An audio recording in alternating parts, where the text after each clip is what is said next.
Sena's competence or fitness for purpose, it does bear repeating that the decision reached by the committee members who were at last Thursday's meeting concerning the renewal of the current former ED's contract was irrational and lacking in substantive merits. That position is quite firm and clear, and is not going to shift. But now that we're here, the questions will go to Bailey, Mr. Sena. Honourable Bailey, Yes. just a point of order from Honourable Markey. Just for order. Honourable Markey. I think Honorable Mbele is out of order. He was not in that meeting where the decision was taken. So he can't take us back to that meeting. He decided not to be there. So he mustn't start making political statements here. Should have said that in the meeting that we had. Colleagues, thanks for that. Let's focus on the topic of today. As I indicated previously, last week is before court. Let's allow that process to follow due course. Indeed, Chairperson. As I was saying, now that we're here, the opportunity is to pose questions to Mr. Sena as the acting ED. The first of which is to ask for clarity and, I guess, assurance of the existence of the National Strategic Investigative Team. There was to my mind, curious omission of that, given that it had been a, call it a spearhead pilot IPID, and yeah, so just some clarity and assurance around whether that unit and its investigative workload will continue unhindered and properly supported and adequated. My second question, Chair, second of three, is just for an explanation on the one point about the need for HR delegations from the minister, I believe it was said, because I'd have assumed that IPID already managed its own HR functions without the need for approval from the minister, given the need for the IPID's strong and unmitigated independence. So just some explanation of what those HR delegations entail that were mentioned. And then my third question, Chair, is that the key provision of the IPID Act that now kicks in, notwithstanding the current court processes, is that Section 6, subsection 5 of the IPID Act requires that an ED vacancy be filled within 1 year. So that means come 1st of March 2020, there will be a permanently appointed, or there must be, by law, a permanently appointed ED of the IPID. Now, we've got, this Parliament will rise 20th of March, the 6th Parliament will convene around the 29th of May, I believe. It's going to launch headfirst into budget reviews, and shortly after that will be annual report hearings, so a very compressed time frame. And given that it will have to be a call it transparent, objective, rational, ideally public selection and appointment process, time and deadlines and pressure will be a key issue. Obviously, it's the responsibility of the minister, primarily or in theory, to do what he or she would need to do. Because we don't know if it'll be a she after the elections, and then ultimately it'll land up with the committee for nomination, for confirmation or rejection of that nomination. But my question to Mr. Sena is, while he's in the driving seat or at the helm, what will the acting ED do to ensure that that he and management play their parts in ensuring that there is compliance with this requirements for the filling of the ED vacancy in 1 year. I know there's the general point about strengthening stakeholder relations, but on this particular issue that requires compliance by law, what will be done in order to ensure that? Thanks, Chairperson. Thank you. Yes, I think Honourable Mbele, on that last question, I think there's also indication in the letter from the Minister that he will have engagement with us. So I think the next 2 weeks we'll use that also to get clarity from the Executive Authority on that. Honourable Mshlongu, from your side, sir, you're welcome. Thank you very much, Chairperson. Welcome, Activity. At least you've been part of the team, and you understand the dynamics and contradictions. I would like first, Chairperson, yesterday on the 8 o'clock program on SAFM, I don't know whether you were listening. I happened to listen to General Patlan and attacking the institution. And I had to intervene as a member of this committee because we cannot allow that. Cannot definitely allow it. Name calling the head of investigation of IPID and the man exonerating himself on a state public broadcaster when we know that some of the things are bound with or are before the scope of this parliament, where serious corruption happened under the watch of some of those people involved. Now, I think acting it will be important because one understands the influence or the role played by public discourses. When some silly people want to achieve some dirty ends. Because SABC is a public broadcaster, when one is exonerating himself that, no, I am charged for something that I've never done, I was not even there. That's what General is saying. It will be important for your department to go and explain to the public the worst form of canards that were put before the people of South Africa. Because as a member chairperson of this committee, I could not allow, as much as I respect the general, but I could not allow the member to use his own words, that thunderhead investigator. Hey, I couldn't believe it.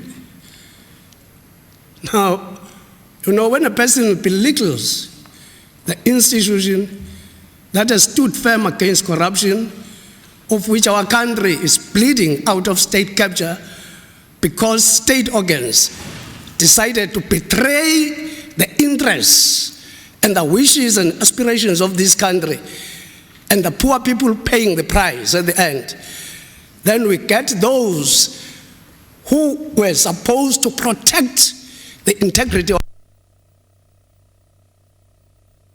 anarchy, using even state machinery for public information, misleading the public.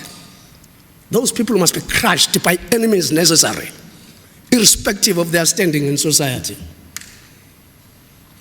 So I think it's upon you as an acting ED to actually ask that man Bongi to give you space to go and clarify these canards so that people of South Africa are not misled. I think it was important. I started the poll because I understand politics and the role of public discourse, particularly when people are running disinformation on a mass scale. As a propagandist myself, I understand these things. When we enter into combat, we were trained to combat and use even everything that we have in defense of the ultimate objective. This time, it's not a party political game, it's the flag that some of us fought and risked our lives.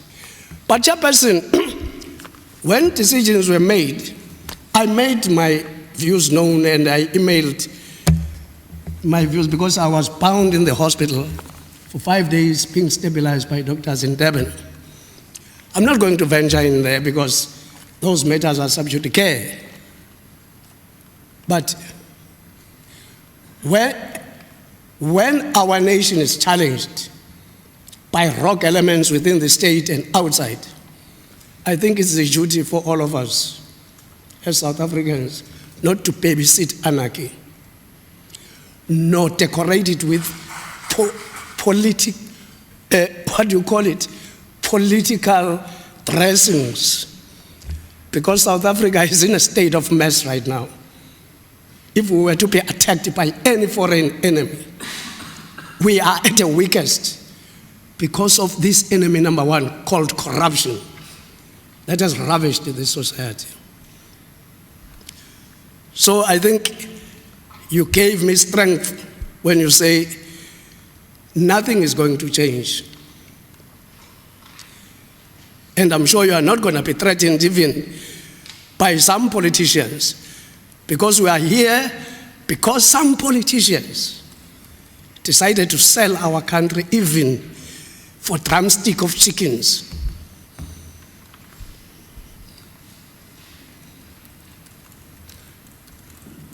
Now, so it's a sad day, but it's a great beginning. Now, lastly, with this HR delegation, I want to know, Acting ED, what tool are you going to use to get this so that, as Honorable Mpele correctly says, this parliament is standing down on the 20th. What tool are you going to use to get these HR powers back? Because I think that is about life and death of what you represent as IPID, in line with the Constitutional Court ruling and also the immediate amended IPID Act, which this committee brought before Parliament last year, so that we can actually then be able to track whether we come back or we don't come back to this Parliament. But we shall always remain, as people of South Africa, to ensure that the independence of IPID is not stifled by any way by politicians. We know what happened to Haws. Things are coming out. So we cannot actually then claim that with us as elected public representatives, all of us have got conscience. Some of us have eaten their conscience, are just living open holes. Thank you. Time. Thank you very much, Honourable Slongo. Members, please assist me with the time. I've indicated that we need to deal with the TISA matter, but let's give the other. You fine, Honourable Ramatlakane? No, thank you, Honourable Chair, and maybe just also just welcome the acting DED.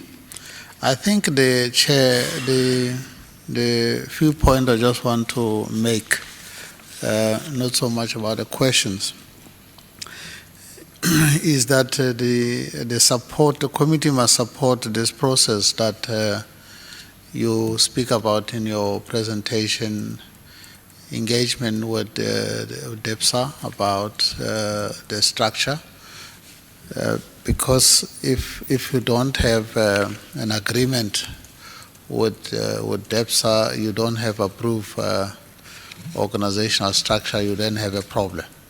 So I think we should support that process, Chair, that that engagement should happen.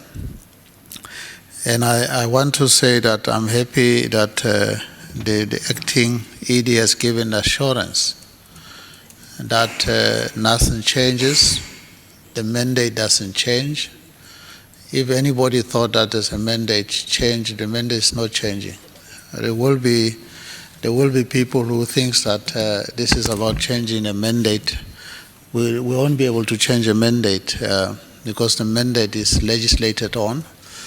And I want to say that the point that you are emphasizing around the independence of IPAD, I think that's an important message which as a committee and from this side we would always support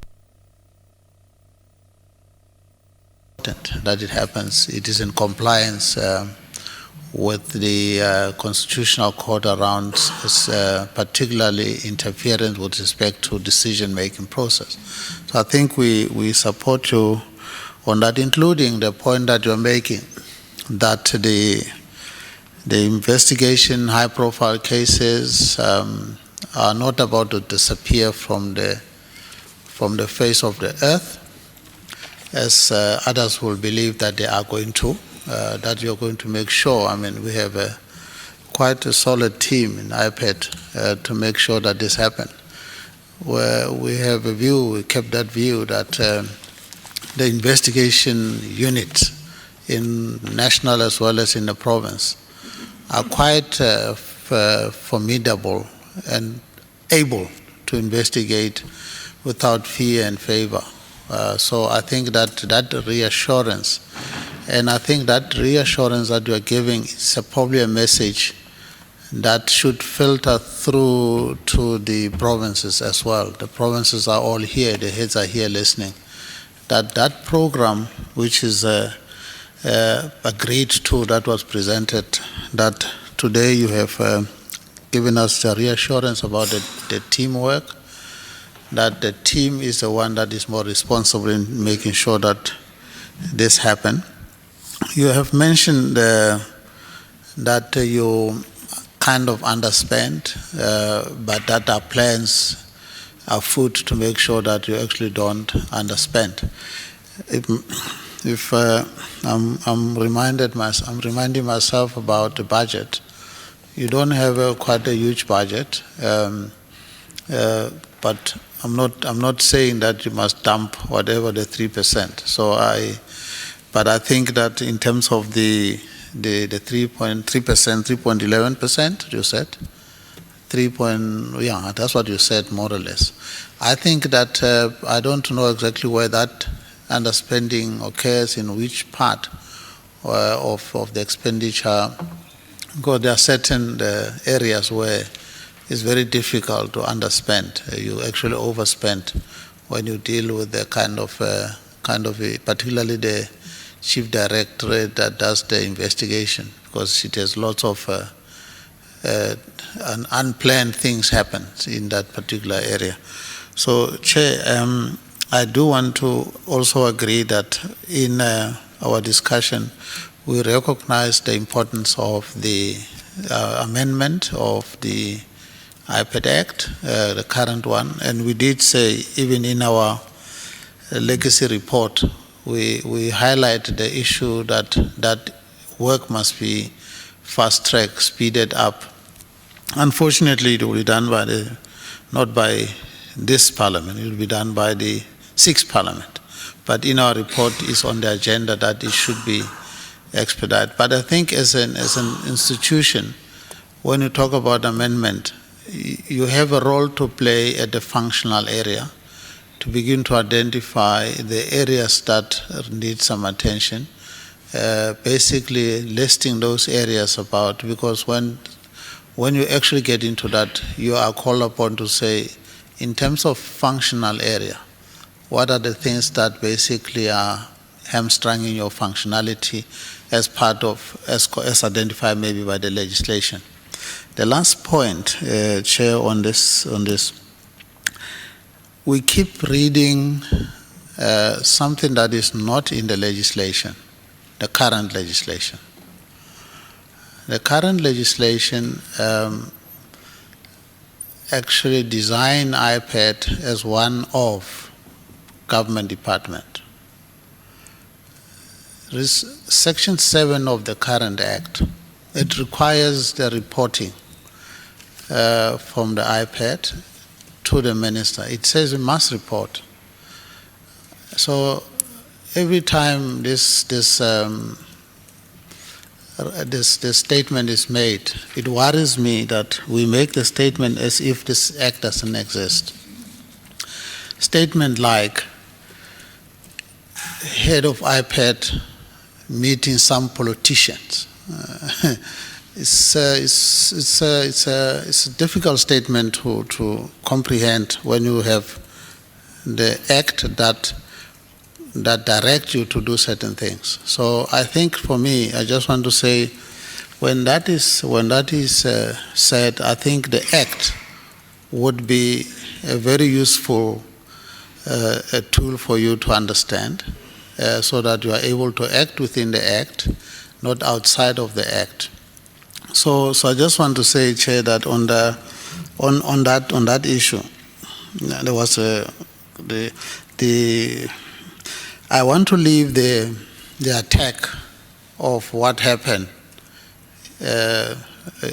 yesterday or in the last committee that met, because that was a discussion there. It doesn't really feature here. No, you were not part of that discussion. For you to listen to whether it was irrational for a committee that decided on certain issue, I think it's simply a statement that is made which does not necessarily fit in this discussion.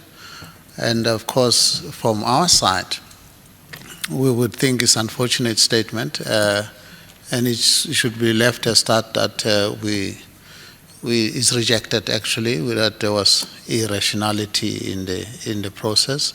So, but I leave that. That's not yours. It's our own defense in the attack that happened earlier. So I just want to say that we're leaving the past to the past. There is a process that is going to canvass and engage with that process. So I just wanted to make that point, Chair, because I thought it was a bit unfortunate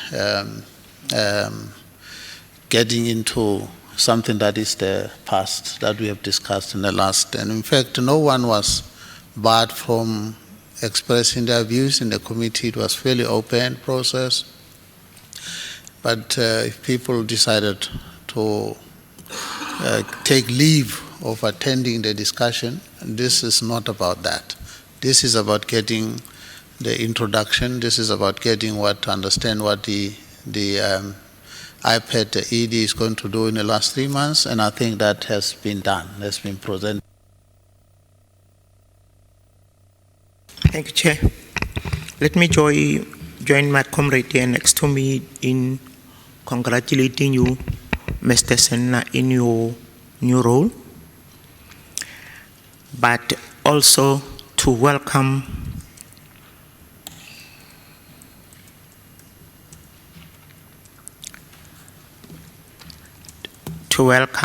the assurance that you made in your statement that no case will be affected in any way by the departure of the former ED. And you also said IPID has over 190 investigators led by the National Head of Investigations, which will continue as normal.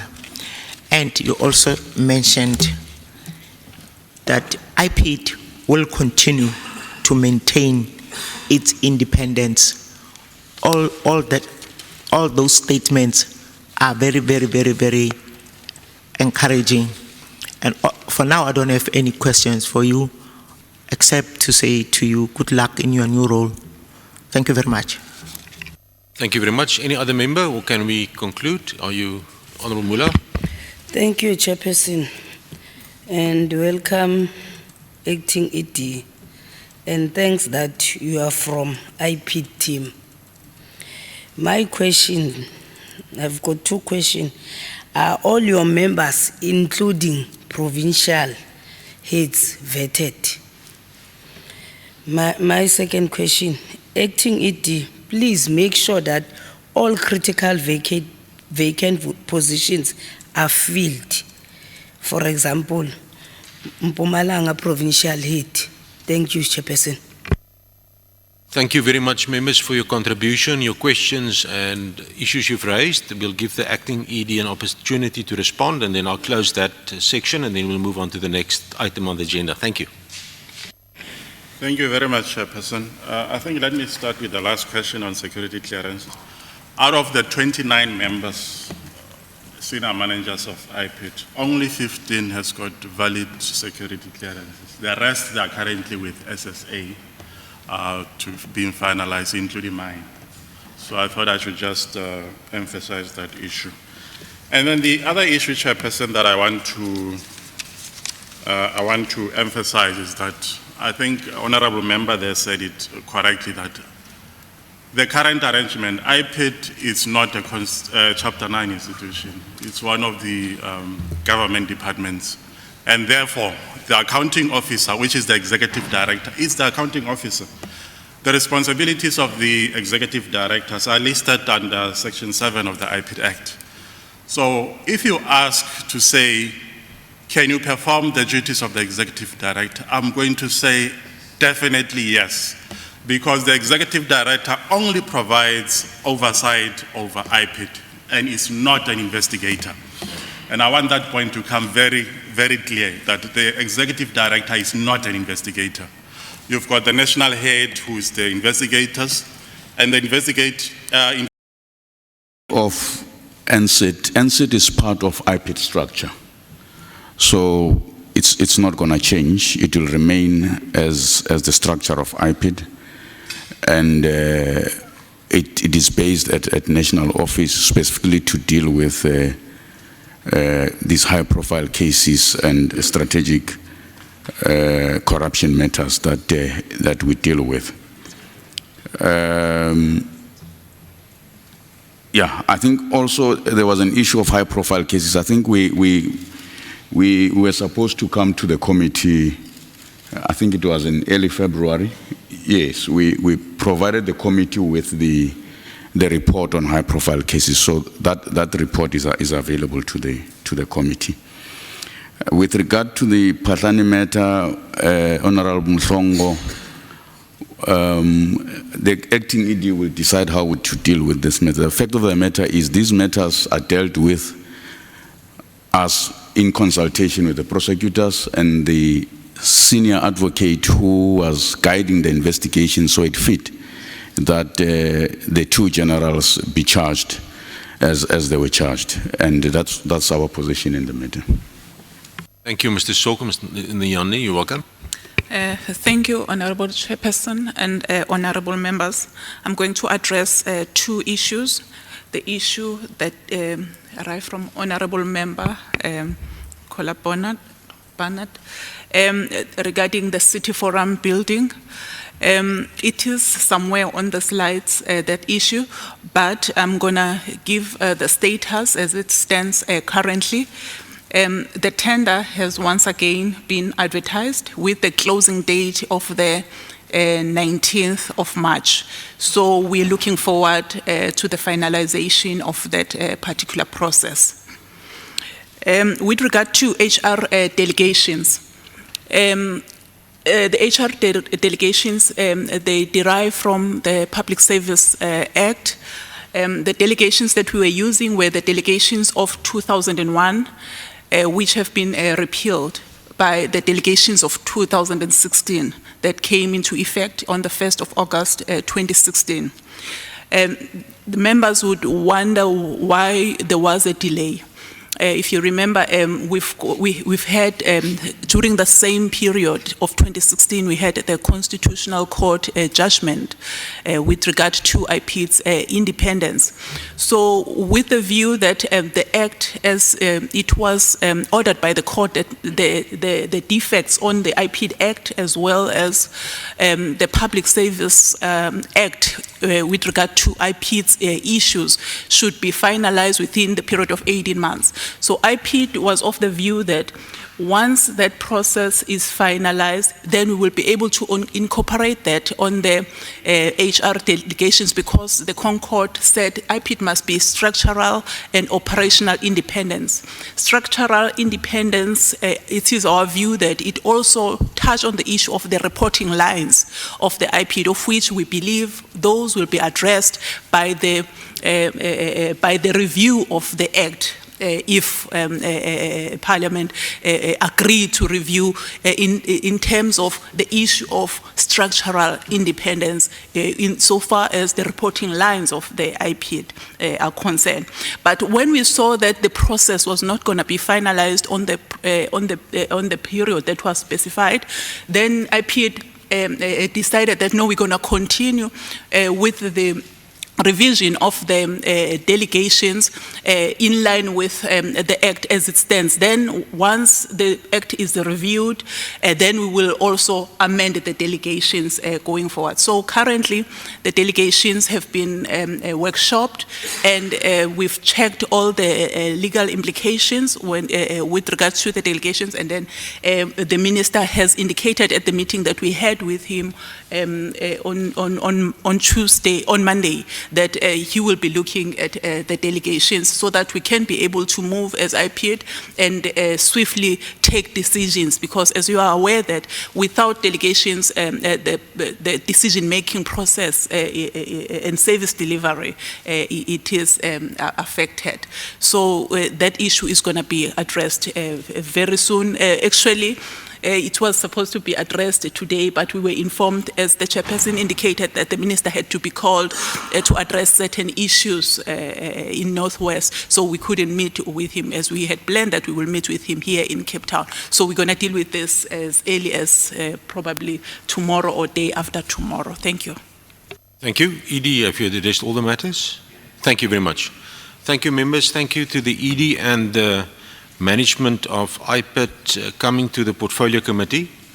I think we are satisfied with the qualifications and experience of the Acting Executive Director, and of course he's got an experienced management team with him, especially the senior management at head office and as well the provincial heads, the experienced staff members, and they know the IPID Act and regulations well. So we've got confidence that IPID will continue to act independently.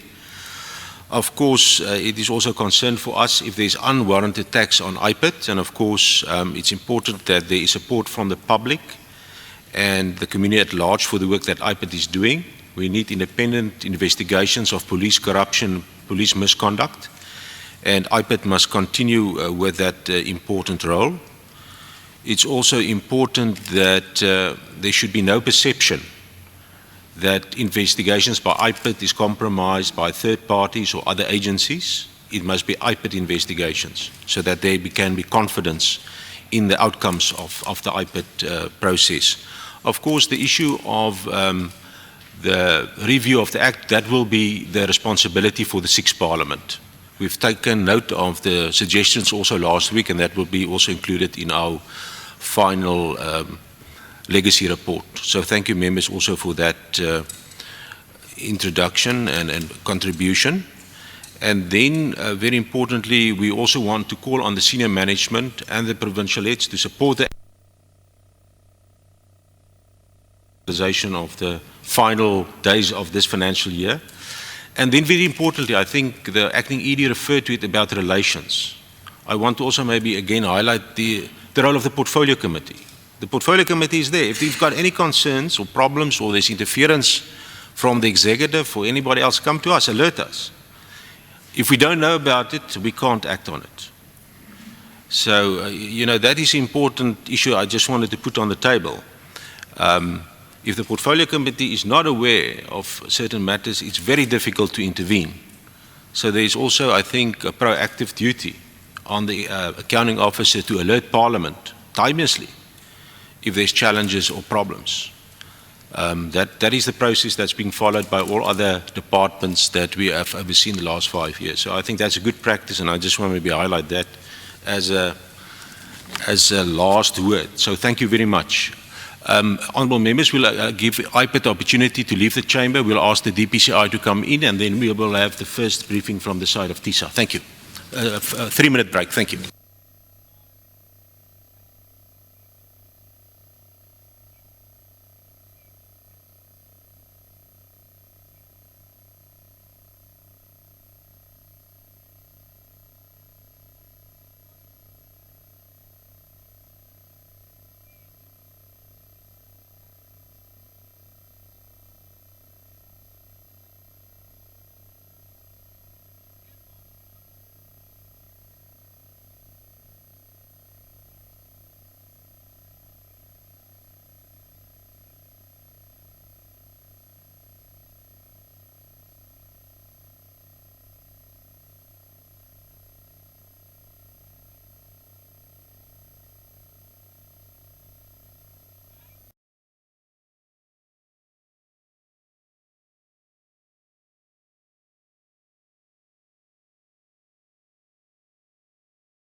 in our country, in my view and the way I see it, has got very little to do with the glamour and the position and all those, but it's got everything to do with very hard work and big challenges facing our country. So let me acknowledge, Chair, Honourable Chair, you and the Honourable Committee members as well, and that's also a reason why I would like to stand. I bring to you, Honourable Chair, Honourable Committee, a matter of crime, and that brings into the fray your committee, the police, the Hawks, and everybody around that. The tobacco industry is split in two in this country. I represent the legal industry, and it's very important that I say that, because I say it on record. I also have a disclaimer on the first slide, and that is because the illegal tobacco business is dangerous business in our country. I've been threatened. We are being litigated as we speak at the moment. I will receive more threats, more litigation for telling the truth. And I'm here to tell you the truth of a criminal activity that defrauds our country big time. And therefore, I value the opportunity to bring that to your attention. TISA represents the legal value chain. And we have a wonderful industry in this country, from farmers right through to manufacturers of tobacco products in the legal industry. And in red there, I have to just stress on this slide that there's a clear distinction between the legal tobacco industry in this country and the illegal industry, because there are two parallel industries. Our objectives are in line with the objectives of our country, and that is to ensure the sustainability of the tobacco sector, because we make a massive contribution in this country. This industry generates 54 billion rand of economic activity, for example. It provides jobs on farms between 8,000 and 10,000 jobs with more than 30,000 dependents. We're investing in development of farmers. We have commercial farmers, upcoming farmers. We have investment by multinational companies, local companies, paying taxes, making a contribution in this country. One of our strategic objectives, Honourable Chair, is to combat the illicit trade. And that's why I'm also here to you, not only to report it to you, to show to you what it is, how it robs our country, but also hopefully make a contribution on the solutions, because we believe actually these are one of the more easier things to solve in our country if we all pull together. And our industry, my industry, the industry that I head, works in partnership with government on the basis of trust, mutual respect, and that's what we need to take our country forward. And that's why I also honor and appreciate the opportunity. What we did last year, Honourable Chair, we knew there was a problem. So we said, well, we've got to quantify this problem so that I can come to Parliament, that I can go to government and tell them how big is the problem. It doesn't help me saying to you there's a problem, but how big is the problem? So we put a tender out for research institutions, and Ipsos, whom we all know, won the tender. We said to Ipsos, go and measure the illicit tobacco market for me and come and tell me. And the way you measure it is we gave them the definition, in our view, of what constitutes illicit cigarettes in our country. Now, as you all know, tobacco products, and especially cigarettes, is a big tax income for government. 15.52 rand on every packet of cigarettes is tax. If you add the VAT onto that, you get to 17.85. So 17.85 on any packet of cigarettes is tax only going to government. Then the packet hasn't been manufactured, it hasn't been distributed, transported, the retailer hasn't made a profit, the farmers haven't been paid nothing. 17.85 is the minimum collectible tax on a packet of cigarettes. So I said to Ipsos, cigarettes are selling below 17.85. Because in our view, that is illicit, that is illegal, and that robs the country of 17.85 on every packet of cigarettes. And come back and tell me, how many cigarettes, what brands are they, and with publicly available information, who manufactures those cigarettes. And that's what Ipsos went out and they did. And they did 2 studies for us last year. The shocking results are just a summary that one of the brands manufactured by a local company here in South Africa, a brand called RG. Now, RG is a cigarette brand like Peter Stuyvesant or Daniel or Camel or Marlboro or any other. RG is a brand, but RG showed as the biggest brand in the country. And RG sells at an average price, Honourable Chair, Honourable Members, of 10 Rand a packet of cigarettes. Remember the 1785 minimum taxes that I mentioned to you. 10 Rand a pack, on average, it's selling in the hundreds of millions of sticks. 89% of that brand is selling below the tax rates. That means almost all of that brand is selling below tax rates and defrauding government.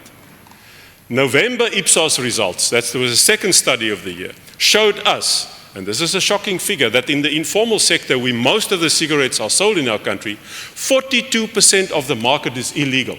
In 3 of our provinces, Honourable Chair, more than half of all cigarettes sold are illegal. But nationally, in the informal sector, 42% of the market, that's almost half of the total tobacco market in this country is illegal. Now, you might not know how big tobacco is in this country, but South Africans smoke more than 30 billion cigarettes a year. Now, smoking is not a healthy habit, and the government's objective is to reduce smoking, and we support that.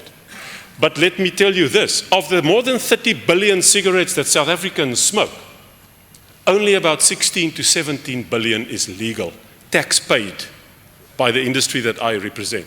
The other 13 and more billion is illegal, not tax paid, cheap on the market, kids can buy it, poor people can buy it, the most vulnerable people can buy it, pensioners can buy it. We do not want that.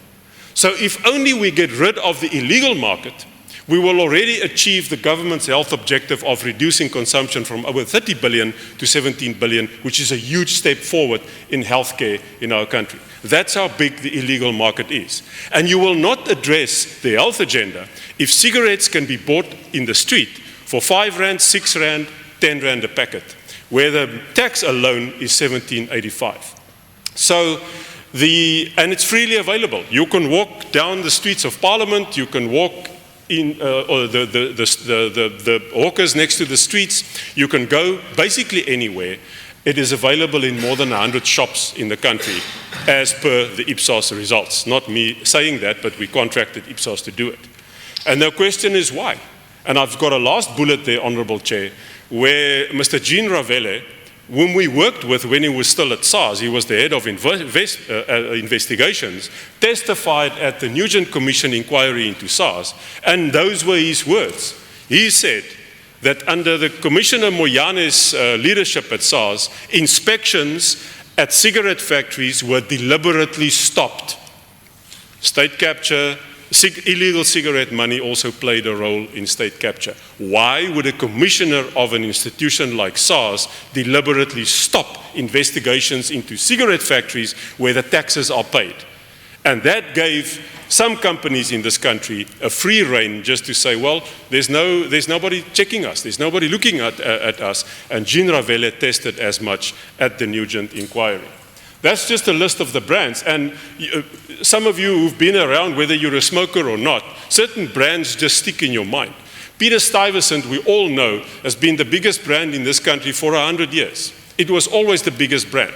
Last year, it was overtaken by RG as the biggest brand in the country.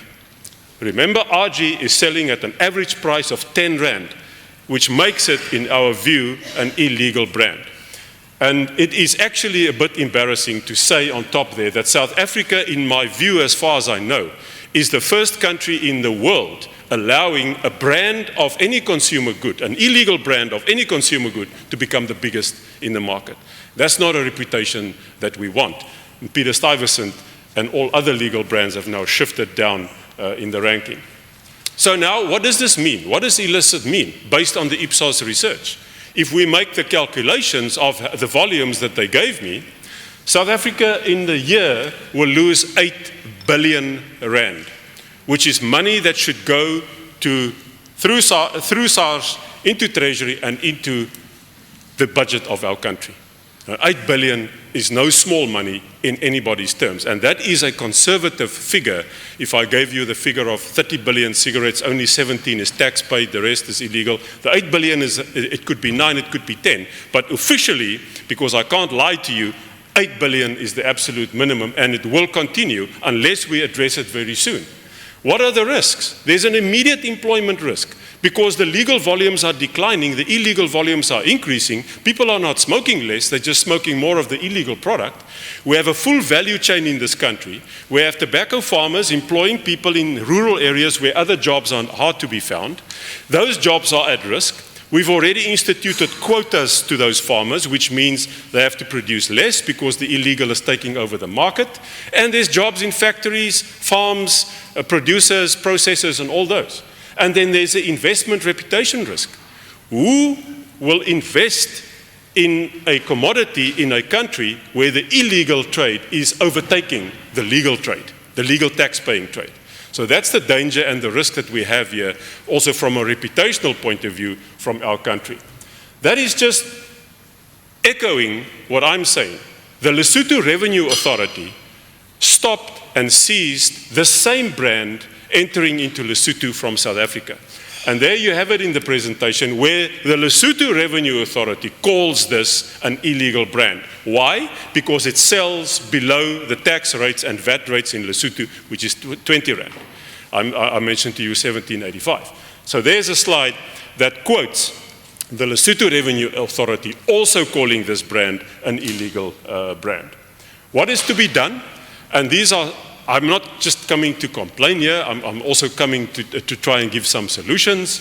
The bulk of illegal cigarettes are manufactured locally. Normally, in the way of speak, people say, oh, cigarettes, illegal cigarettes, smuggling from Zimbabwe, counterfeiting, fake, all that. That's all happening. But in South Africa, the bulk of the illegal cigarettes is not smuggled, it's not counterfeited, it's made here. It's manufactured locally by companies registered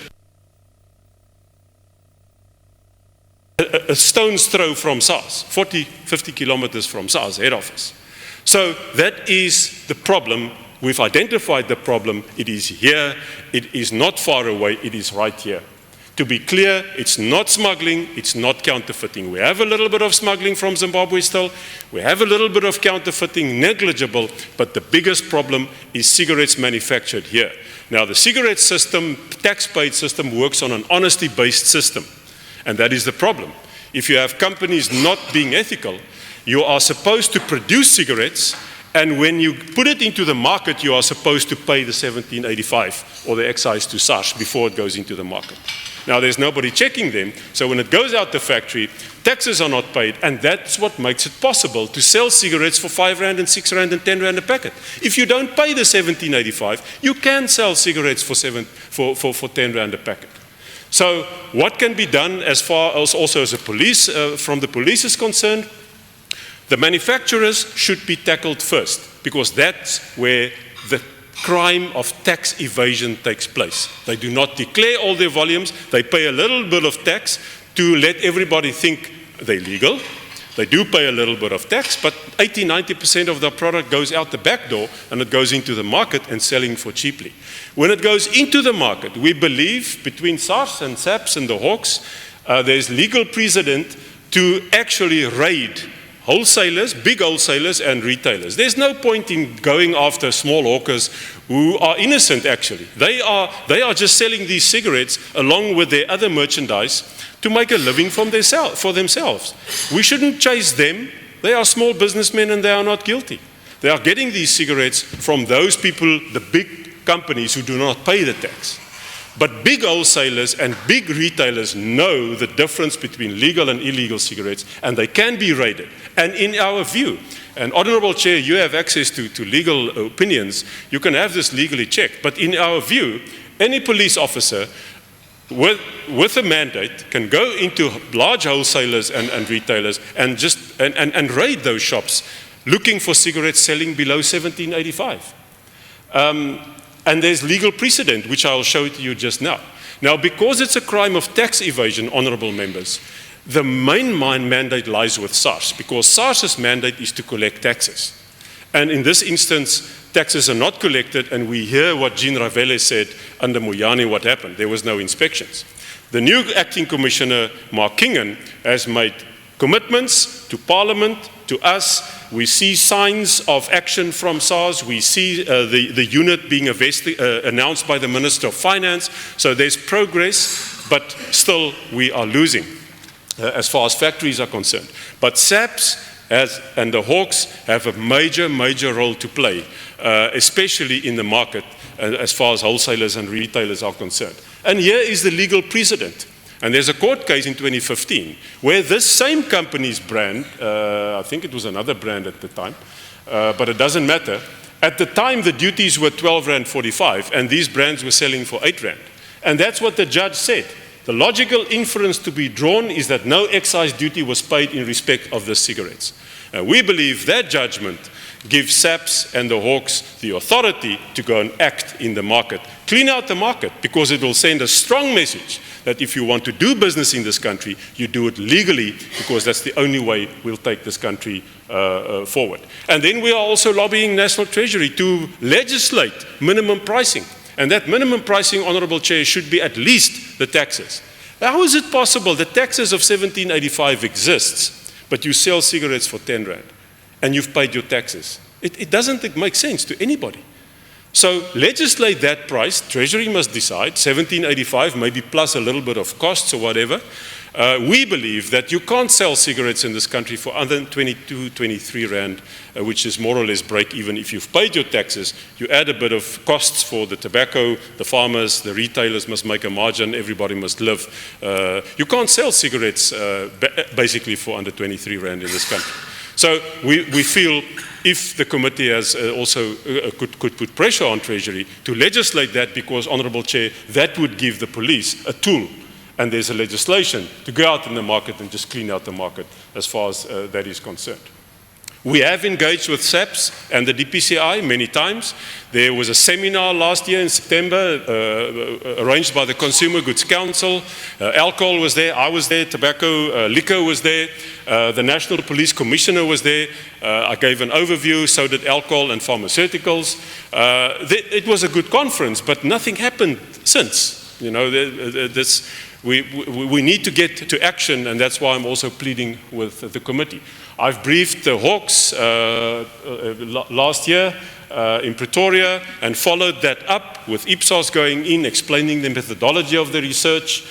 We met again with SAPS and the Hawks on 10 December. I've requested another meeting with the SAPS Commissioner, but as we speak at the moment, there's no real action. Now, I want to make the point that if SAPS and SARS combine and coordinate, that can be a very, very powerful tool, and in our view, the illicit trade could be dented very, very soon. These are some of the questions, Honourable Committee, that we ask, and that is, why are there so few arrests and successful prosecutions? There's the information, it's all there. Why don't we see prosecutions of criminal activity in this country, robbing this country of 8 billion Rand at least? How well is SAPS equipped to understand the eradication of illicit? I don't know. We ask the question. We are there to help. We are there to assist. Is there specific illicit tobacco knowledge in SAPS? With 8 billion at stake, we believe that there should be a dedicated team within SAPS looking at this only, because there's 8 billion for the taking, which in our view is fairly low-hanging fruit. It's not very difficult. The need for departmental budget allocation to tackle illicit tobacco. Sense to invest 50 million or 100 million into resources because the return on investment is at least 8 billion. Are the roles and responsibilities clearly defined between SARS, SAPS and the Hawks as far as this is concerned? These are questions that we ask, Honourable Chair. The NPA, they need to come on board, because they need eventually to be prosecutions, and it needs to be made known that criminal activity in this country will not be tolerated, because it's killing the legal industry. Eventually, this legal industry that I represent will go down and out. But 30 billion cigarettes will still be smoked in this country, provided illegally. No taxes, no jobs, no nothing. So that is the irony of this. And then we also believe that SAPS and SARS and everybody should report to this committee about what steps are they taking seriously to address the illicit cigarette trade. Given the massive losses due to South Africa due to illicit trade, I'm also here to offer our assistance. We do the research, we have the numbers, we point SAPS and the Hawks and SARS in the right direction. We have the names of the companies, we have the brands, we do all these things, but we do not have enforcement powers, and that is where the partnership comes in between us and government, because together we can address this scourge. I'm very positive that if there's proper coordination, political will between SAPS, SARS and the Hawks and the NPA, we will see investigations, we will see a cleaning out at the market, we will see prosecutions, and we will see people who deal criminally in this country go where they should go, and that is behind bars. I thank you very much, Honourable Chair and Honourable Committee members. Thank you, Mr. van der Merwe. Honourable members, questions? Honourable Kola Barnard, Honourable Mbele, Honourable Molobatsi, Honourable Ramatlakane. Thank you. Members, and Honourable Buthelezi. Thank you very much for the presentation. Gold leaf tobacco, who's behind it? I presume you know, and you've done the digging, who benefits from it? We mustn't forget that the old tale, mass murderer Al Capone was brought down by tax evasion, not for murder. He was jailed for tax evasion. That's what it's all about, and I think you've hit the nail on the head. It's all about tax evasion, and that's where the big bucks are. Am I right in thinking, and it's been said to me in many fora, that tobacco looks to have taken over somewhat in transnational crime currency, frequently on borders, grown and then used as a form of payment and exchange for drugs, for whatever. But again, follow the money. Where does the money go to? The illicit cigarettes that are simply leaving across our borders, where are they being sold and where is that money ending up? The reason I'm asking is that transnational organized crime is recognized by the United Nations as an instrument globally, which is used to generate funds for armed groups, for terrorism, for warlords, for corrupt politicians. And you find that globalization has brokered the partnerships between transnational organized crime networks and the kingpins in specific countries. We're talking about people who don't recognize borders. That's why our SAPs and other agencies around the world are at such a terrible disadvantage. They get to a border and they scream on the brakes and stop. And the transnational criminals simply don't.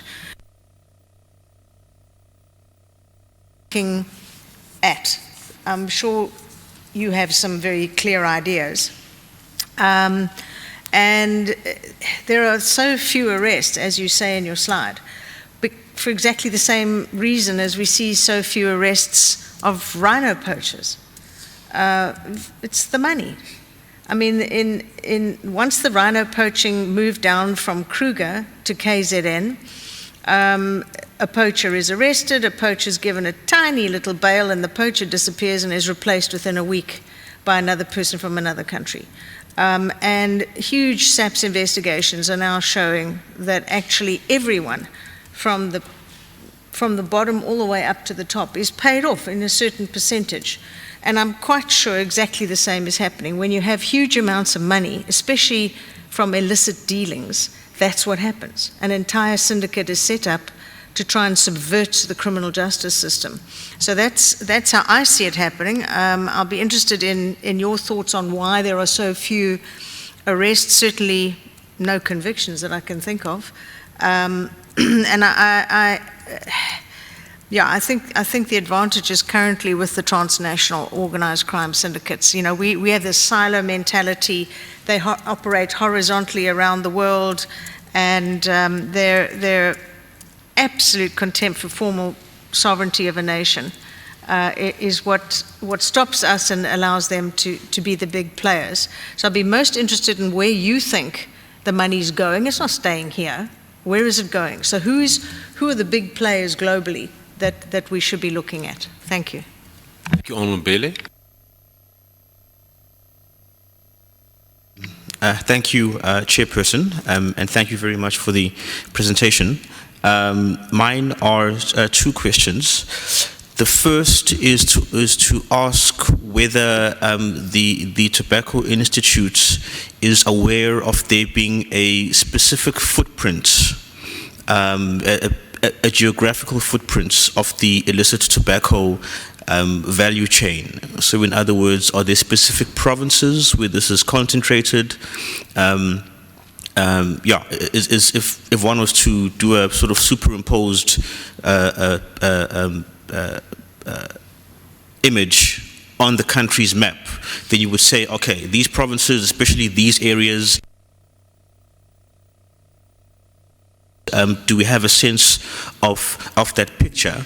And if so, could you just outline what that footprint looks like? Because if that is the case, the parts of the solution suggested, and I guess I'm asking if you think this would be a value add, is whether you think that a greater localization or devolution of policing powers, policing reform, would be beneficial, so that provinces could then customize their resource allocation and their policing strategies to match the crime profile and the dynamics of that context. So in terms of your point that, or the question as to whether there is specific knowledge and skills within SAPS around illicit tobacco, if it's concentrated in, let's say randomly, Limpopo, Mpumalanga, and KZN, then the SAPS in those provinces need to really home in and get deeper in that issue, but Free States and the Northern Cape wouldn't. So if there is a specific footprint in the country, then it requires at a provincial level more customization, and thus asking whether you think it'll be beneficial to have that localization of policing powers and management to be contextually responsive. My second question is to ask what is the timeline, if known, of the detected increase in illicit tobacco activity? You made mention of the fact that during the Tom Moyane era as a SARS commissioner, there was a stop to the inspections at the tobacco factories. Now, he was appointed in September 2014, but I doubt that this issue only started then. I imagine there would have been some rumblings or some sort of simmering before then. So, because if it started a number of years earlier, before 2014, then I think that speaks to more of a high-level issue about the diminishing marginal returns on the excise taxes in the tobacco sector, and possibly becoming to a point of becoming counterproductive, whereby some producers kind of make the calculation in their head, you know what, it's actually probably more worthwhile to take the chance of going illicit than taking the financial hit of being fully compliant with the tax policy beyond a certain threshold. In which case, the suggestion would be that part of the solution is more a matter of tax policy reform, rather than simply enhancing law enforcement effectiveness. Have you looked in the research? Have you looked at the line graphs around as excise taxes sort of rise to here, then the response of the markets and the producers is this, and that we might have possibly waded into territory beyond the threshold whereby taxes have become counterproductive in terms of changing the incentives of some producers. And if they know that law enforcement is lax, it's actually worth their while. Why be voluntarily compliant and pay the excise taxes if we can get away with not paying them? But in a more, let's call it business-friendly environment, it would be easier to be compliant, and that same incentive does not exist. Thanks, Chairperson. Thank you, Honourable Bele, Honourable Molabatsi, then Honourable Ramatlakane and Honourable Buthelezi. Thank you. Thank you, Chairperson. And let me thank Mr. van der Merwe for your kind words in your introduction. That was kind of you. My first question goes to you. That says, these illicit cigarettes, how safe or harmful are they for consumption? What says your research? My next one goes to SAPS.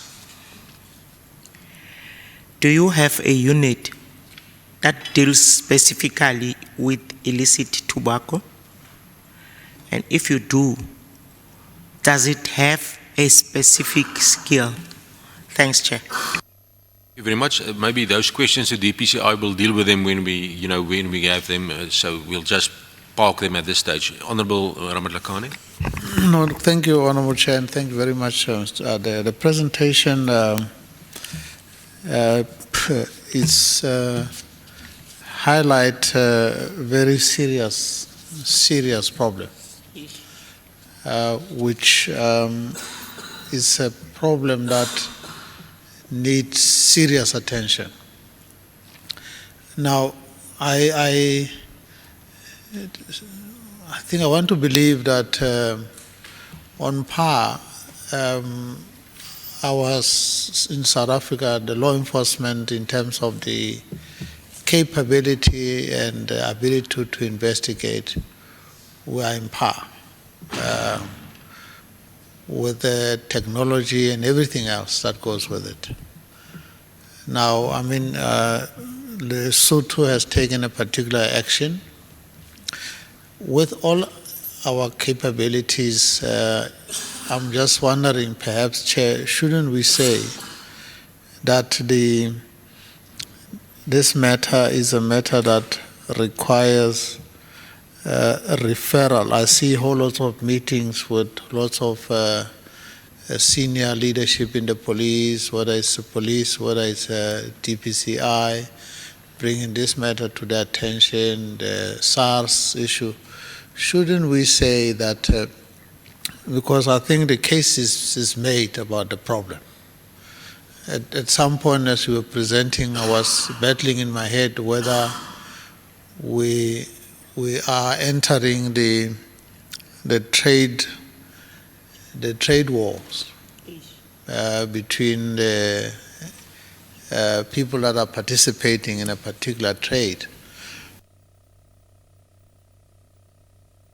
Case about what is being regulated and what is the price that is being regulated, and of course thereafter then saying, if you are not compliant with this standard, that means everything under that is illegal. So I am persuaded that you are not dragging us into a competitional battle of the trade. So I think the case we made that we are not in that space.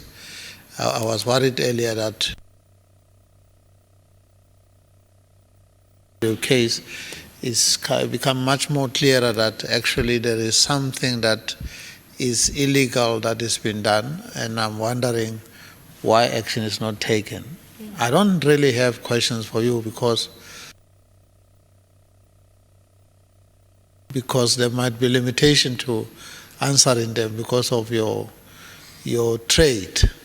Your trade, it doesn't.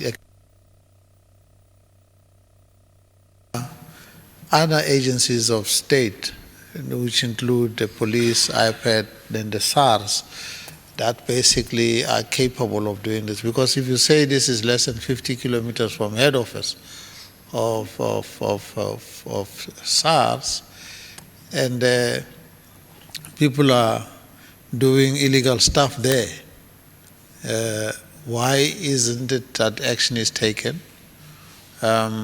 Why is some reluctance in taking action? Because the impact of that is the impact of availability of resource in the country. Because, I mean, the Minister of Finance speaks about tax-free shops at the airport. Says, he made an example about a shop that after you've collected all your Then suddenly you hit a shop which says tax-free in the country, having crossed the border back home, then suddenly someone is not paying tax because it's classified as a tax-free. I mean, this is more or less a classic problem. So I think for me, Chairperson, I don't really have questions. I think it's a matter that we need to have a conversation with the DP that need to be done. If not, we need to have a cluster approach. We need to understand what is the problem. That seems to be an urgent matter that can't sort of wait for the sixth parliament. That must be dealt with like yesterday. So I would more recommend that rather than dragging it, let's just have a kind of program to say we need to deal with this. These agencies that are mentioned here, because they are not here to respond, let's hear them all in joint and to hear what then constitute a program to close down. Because for me, it's simply that it's this, if it's illegal manufacturing of something, or it closed doors. So I think that maybe, let me leave it there, Chair, because I think that for me, I'm very worried about the presentation. I'm very worried that not much action can be reported, but I don't want to make that conclusion without having had the DPCI's presentation or even responding to this particular question. So that will be where I leave this matter. Thank you very much. Honourable Buthelezi. Thank you, Chairperson. I think Honourable Ramatlakata has covered me because I wanted to stress the fact that as a committee, I think we should do something about this. When really this will undermine government's effort in terms of trying to reduce the number of people that are smoking, and also when you look at the amount of money that we are losing in tax, then that becomes a serious problem. And I was reminded by your presentation, say that last year there's something that happened which I didn't understand myself, because my uncle asked me to buy him cigarette in the local tax shop. Then when I went there, I asked for Stuyvesant, because that's what I knew. Then the guy said does not sell that, he sells RG. I didn't know what was that. He sold me at about 10 rands or so. Then he told me that he's only selling that because if it's Stuyvesant, he sells about 20 sticks in the whole month. But when it comes to this RG, he sells 10 boxes a day. That told me that so many people are smoking as a result of this cheap stuff, and it's really a problem. So at least I understand, because to me it didn't make sense at all. Any other member? Seems the smokers on the committee is quiet on this one. No, I know, but I know the others are quiet. Interesting. Thank you very much, honourable members. Let's go to Mr. van der Merwe. Thank you. Thank you, Honourable Chair. Thank you, Honourable Members, for your questions. And you hit the nail on the head, sir. Absolutely. Now you understand. And even if we take this out of this meeting, that is why smoking will never come down, because the availability of cheap illegal cigarettes will never make people smoke less. It's so cheap. And that's exactly why Stuyvesant, which is a legal brand, sells for much higher and sells much less. And that's why I'm saying. And so you're absolutely right. This is not a matter of competition in the trade. Fair competition is fine. Competition which is unfair on an unlevel playing field, I'm sorry, it's not on. And as I said there, for the tax-paying industry, for us as the legal industry, it's not possible to compete with those who do not pay taxes. It's a no-brainer. If you don't pay taxes, you can put the products on the market for cheap, you stimulate smoking, you undermine government's health agenda. Government is bleeding 600, 700 million rand a month in income. You're right, you can't wait for the next parliament. And you're killing the legal industry who's paying the taxes and employing people. So it's a lose-lose-lose situation. The only winners here are those who are not caught, who operate outside of the law. So thank you for that, sir, and that is absolutely spot on. No cigarette is safe to use or healthy to use. Let me be very blunt about that. Smoking is bad for your health. Finish and klaar. There's no story around that. But the reality is it is still a legal product. It is a decision to be made for people over the age of 18, and there's still more than 1 billion smokers around the world. They have the right to choose that, and they know it's not good for them. In South Africa, there's probably more than 8 million adult smokers in this country. They know it's not good for them. It's better that they stop, but if they do want to make the choice to smoke, they still have the choice to do that, but at least buy a legal product on which the taxes have been paid because it's a big money spinner for government, and secondly, which adheres to very strict industry and government standards. You know, cigarette factories of legal companies, you can eat from the floors. It is exceptionally clean and hygienic, and government measures things like tar and nicotine in cigarettes. There's more regulation coming about what goes into a cigarette. Emissions are going to be measured eventually. Now, if you are willing to take shortcuts and not pay taxes, why would you care a lot about the product? I'm not saying anything. I'm not saying their cigarettes are worse or even worse for you. I'm just saying that if you defraud your country on taxes, would you take shortcuts on the manufacturing process as well? I leave it with that. The balance between taxation and illicit trade is extremely important. Before the Minister of Finance budget speech, we pleaded with the Minister to not increase excise. Not because we don't want to pay more, but we said to the Minister, please hold the taxes until you have cleaned out the illicit trade. Because the moment you increase the taxes, and unfortunately for us, the Minister increased the taxes again from 15.52, it now becomes 19.20 Rand on a packet of cigarettes, whereas last year it was 17.85. But if you don't have enforcement, if you don't have SARS collecting the taxes, the only thing you do with an excise increase is these people make more money. Because now instead of 17.85, they make 19.20 Rand. Or the excise portion of that is 16.62. Instead of 15.52, now they make 16.62, 16.66. So that's what we asked the Minister. Hold the taxes until SARS and the police can clean out the illegal market. We don't mind paying more taxes as long as everybody pays it. And that is the simple argument. As long as everybody plays ball, as long as everybody pays their taxes, you will not find cigarettes in the market for 10 Rand.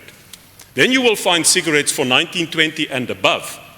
Then SARS collects all the taxes, the income from Treasury grows. Treasury last year, sir, in this very Parliament, said, used your very words which you spoke now. They admitted that for the first time, despite increases in excise every year announced by the Minister, Treasury is now seeing a decline in excise income. It's for that very point, because the carrot becomes bigger. The higher you make the excise, for those who don't pay taxes, the more profit they make. So you get to a point where increasing the excise doesn't bring more income to Treasury. It actually starts declining. And that is the relationship between more. So once again, we support higher taxes as long as everybody pays those taxes, and that's not happening at this point. I want to make the submission that the illicit trade was also asked, didn't start in 2014, definitely. We worked with SARS and SAPS, for that matter, 29, 10, 11, 12, at the time when smuggling was the biggest problem. 90% of illegal cigarettes in this country came from Zimbabwe. SARS did a wonderful job. They modernized the borders, the border modernization program, basically shut down smuggling because it was more difficult to smuggle. We still see trickles of smuggling came down, but the only thing that happened is manufacturing shifted locally.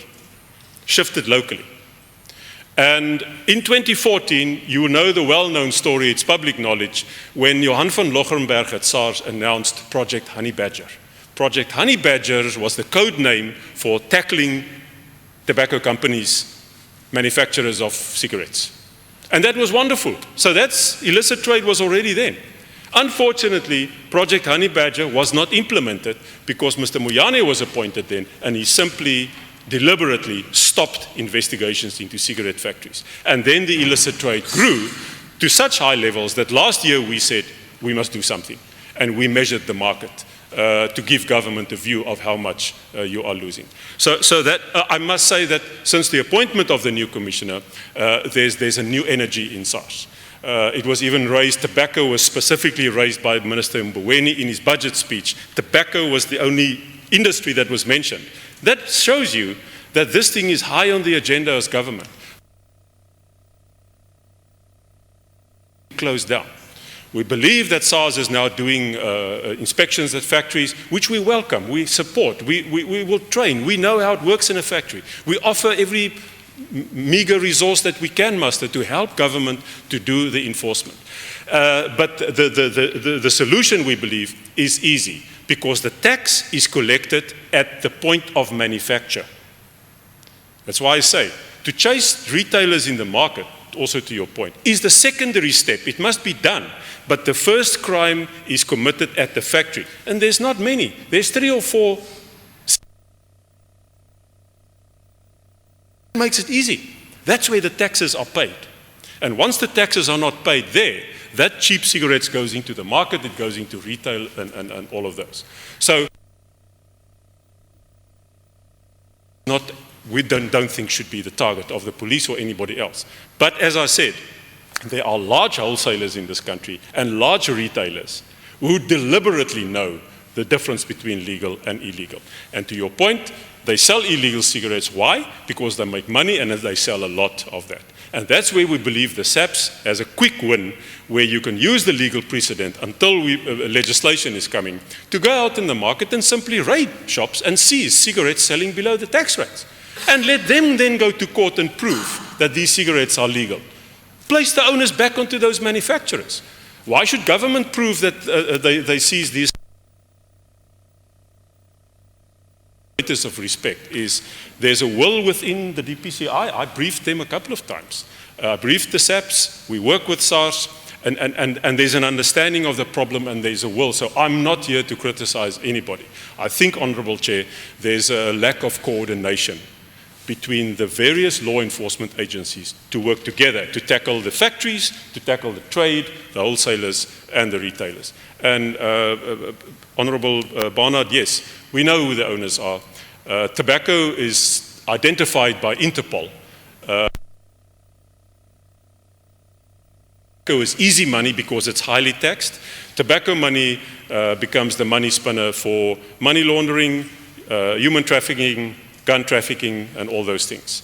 The owners of Gold Leaf Tobacco, yes, we know who they are, but with the threats on me, maybe not disclose that in public, but from publicly available information, one of the owners is a Zimbabwean citizen and one is a South African citizen, as far as we know. But that can be confirmed, intelligence can confirm that. Our government's got the resources to find all of this information. Thank you very much. Thank you very much, Mr. van der Merwe, for your presentation. I think we note with serious concern the issues, and we will also deal with those issues regarding the law enforcement agencies when we meet with them later this morning. Members, we're going to take a 10-minute break, and then we're going to come back and give an opportunity to General Labia and his team to brief us on the PCI, the 2 new units, as well as the progress with the high-profile cases and other.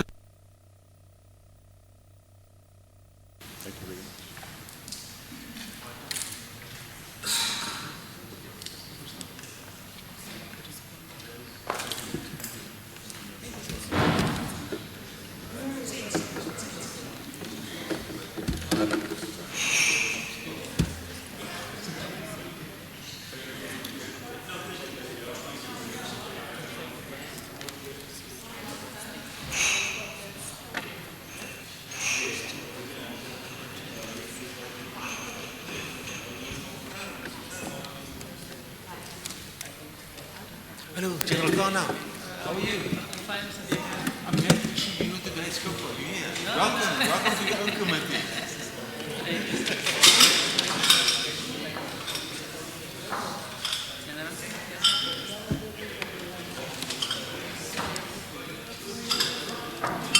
Kevin, do you sit here? Yes. I think it's for the gentleman.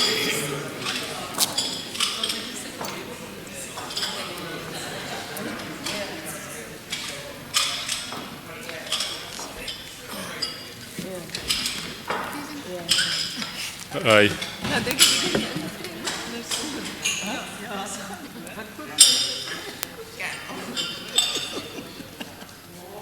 Taking what Brent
generally they may be considered as serious that deserve attention. From my office, I monitor 100. From the provinces, they deal with other matters. As I've indicated, that no less than 15,000 are in our space. So this is just a sample of others.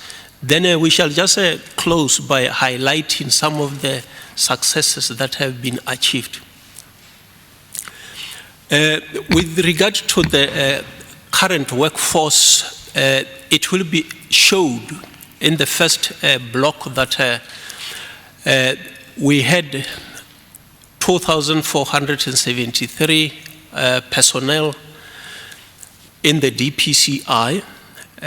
We break it down in terms of the various components that forms the DPCI as a whole. It also shows a breakdown of how many are in terms of the public service administration. I will not deal with the figures themselves, but it's just an indication of the breakdown of the personnel in the DPCR. Below it shows how we have actually got additional personnel and also dealt with the appointments. Initially, when we came here before, we have indicated that we will be environment. We have not filled all of those that were advertised, but we were able to fill 205. Others were withdrawn because of several matters that came through. So some of the complaints that came before we do the appointment, we found that this one is serious. It deserved to be withdrawn so that we can deal with that properly. So this has to do with the way in which we do the selection, and at times people who submit grievances investigation, instead of just letting it go through, we withdraw them so that we can ensure that properly. So that is the appointments and the promotion. The DPCI, so those majority came from the SAP.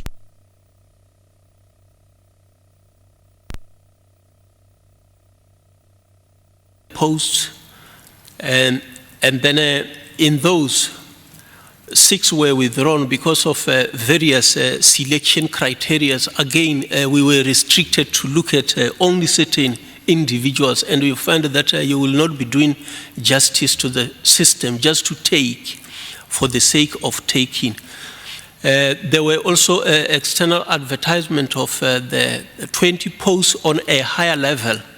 18 brigadiers and 2 major generals, 11 were appointed and 9 were withdrawn precisely because of those similar things that we have identified. And then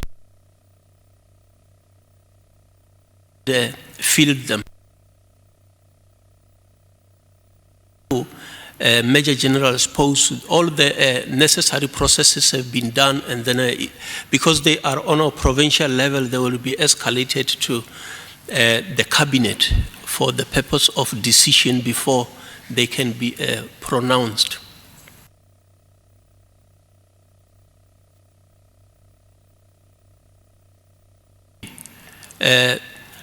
Recommended, because the rest, people who have left, we found that there are question marks on those who departed, which is why only 4 were approved, whereas there were initially 9 that made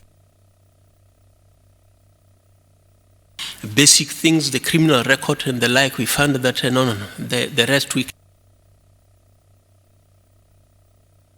approved. We as one of those ways of increasing the capacity within the DPCI. These have started on the 31st of July last year when we indicated to the greater service that we would like to have some of the members, especially those who have left the DPCI for higher posts in the SAPS to become.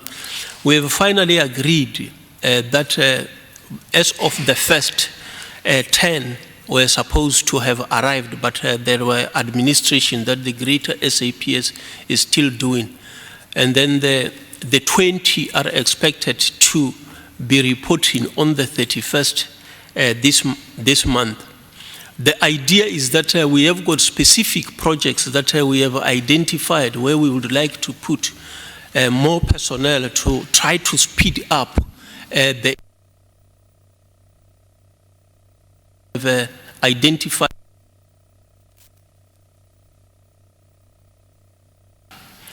The final draft structure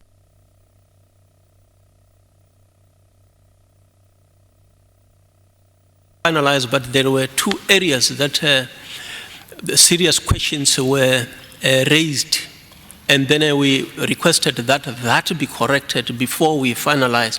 So by this Friday, we will be receiving the final product, which we expect that the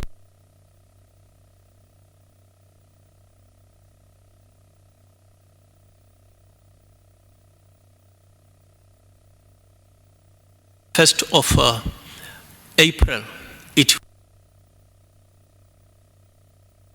that also speaks to the fixed establishment, because the number that was initially approved as fixed establishment is not going to be assisting. So with this work study, the proper fixed establishment has been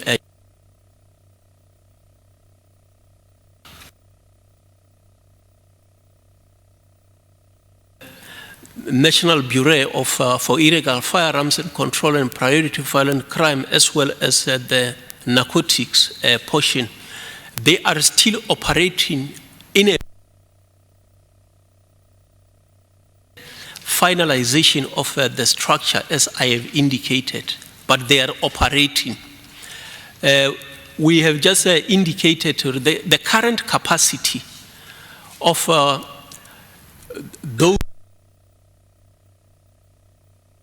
232. This includes both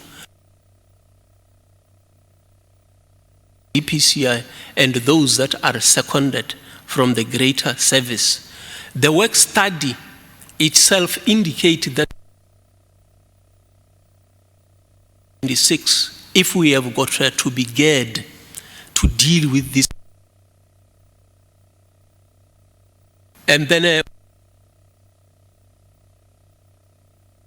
section,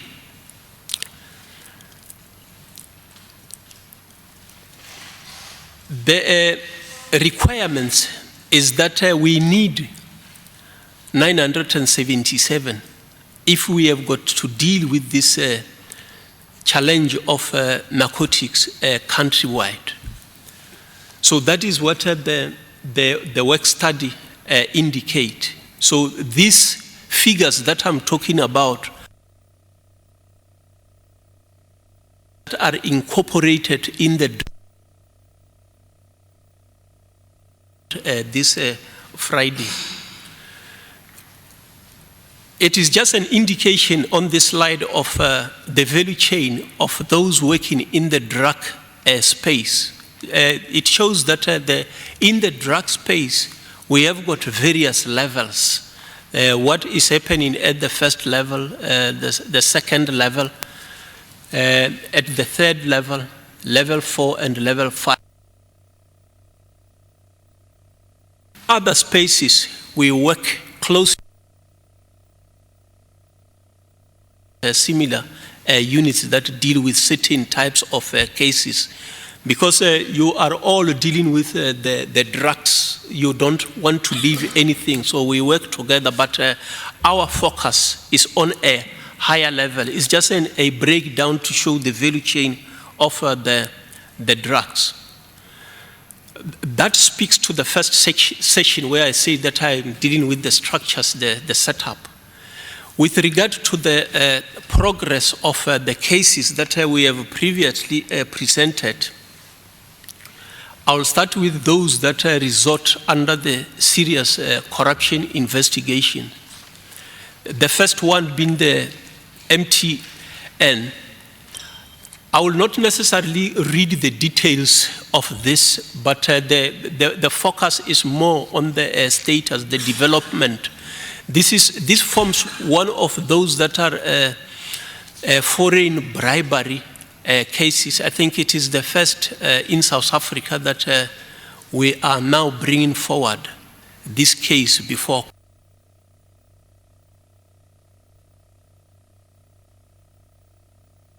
court in South Africa. As it shall be seen there on the status, the arrest was effected on the 14th of February. The suspect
are appearing in the same column.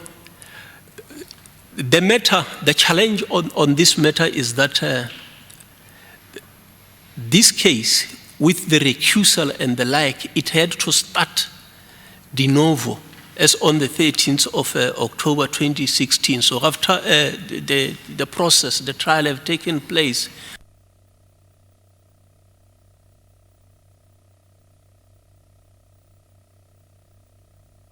these are the types of cases that obviously affect the volume of work at hand. The current status is that as the witness have testified, the matter is will be postponed to the 8th and the 10th of May 2019 for trial. So the rest is just the development that have been going on with regard to all those recusal and the like, the challenges that were placed before court, which the magistrate had to accept the recusal, and the matter started de novo. The third case, again, it deals with the same group of cases. And coming to the status of the case is that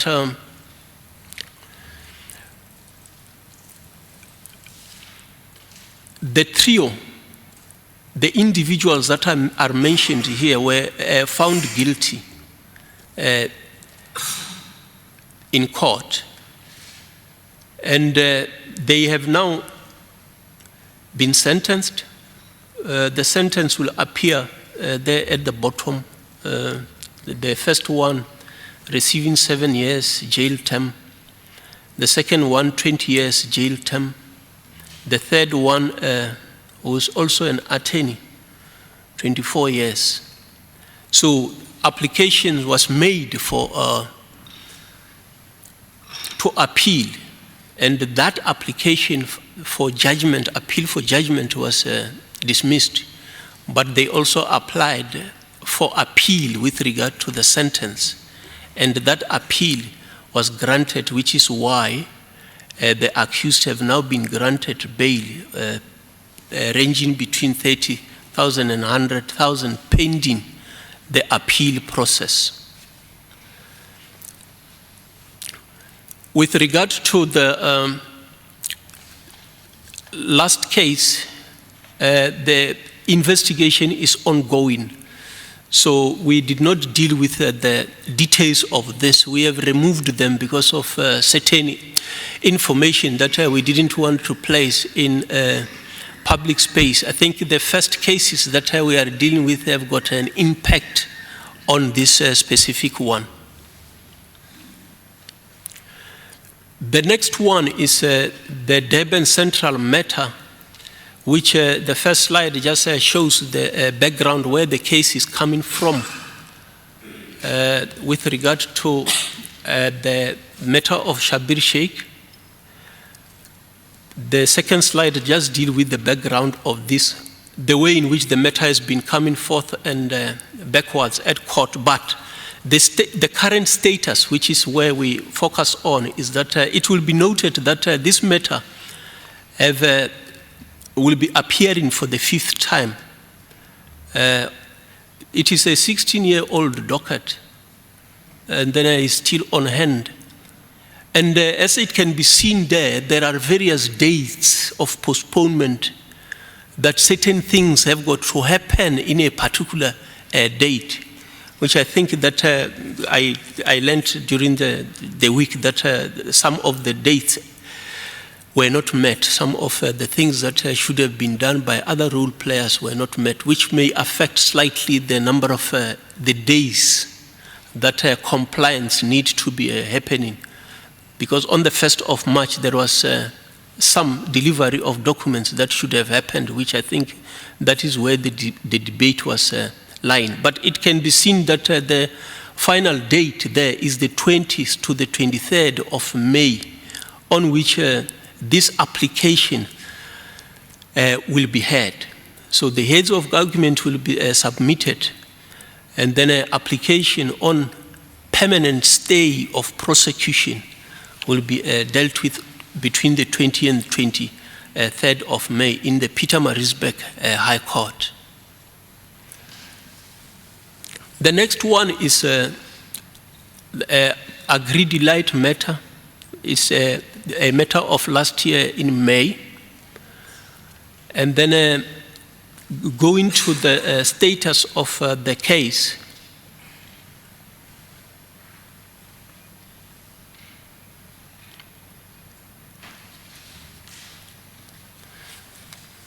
I think that there may be a slight mix-up of the slide here. This agreed delight is dealing with the Northwest Department of Environmental Department and Department of Agriculture. So the matter itself is still under investigation. As it can be seen on the status, there are 242 statements that have already been obtained on this one. So no arrests have been effected on this one, which is why we are just dealing with mentioning the name of the company as well as the department that is involved. I think the next slide have unfortunately shifted from the previous one that I have dealt with. It has to deal with the matter that I have mentioned. This one of Durban Central 1538 of January 2009, it is a matter that deals with the individuals that we have mentioned. It is a number of cases that are linked to each other. So, but we just indicated, because not all of the accused appear in all the cases, but it deals more or less with the same type of conduct. That is the installation of water purification in the KwaZulu-Natal environment. Some have happened in Durban and then some in Pietermaritzburg.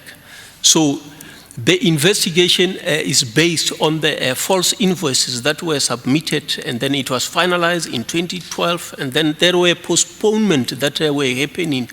And then this case they are being postponed for a year. So if it comes in 2015, it gets postponed to 2016.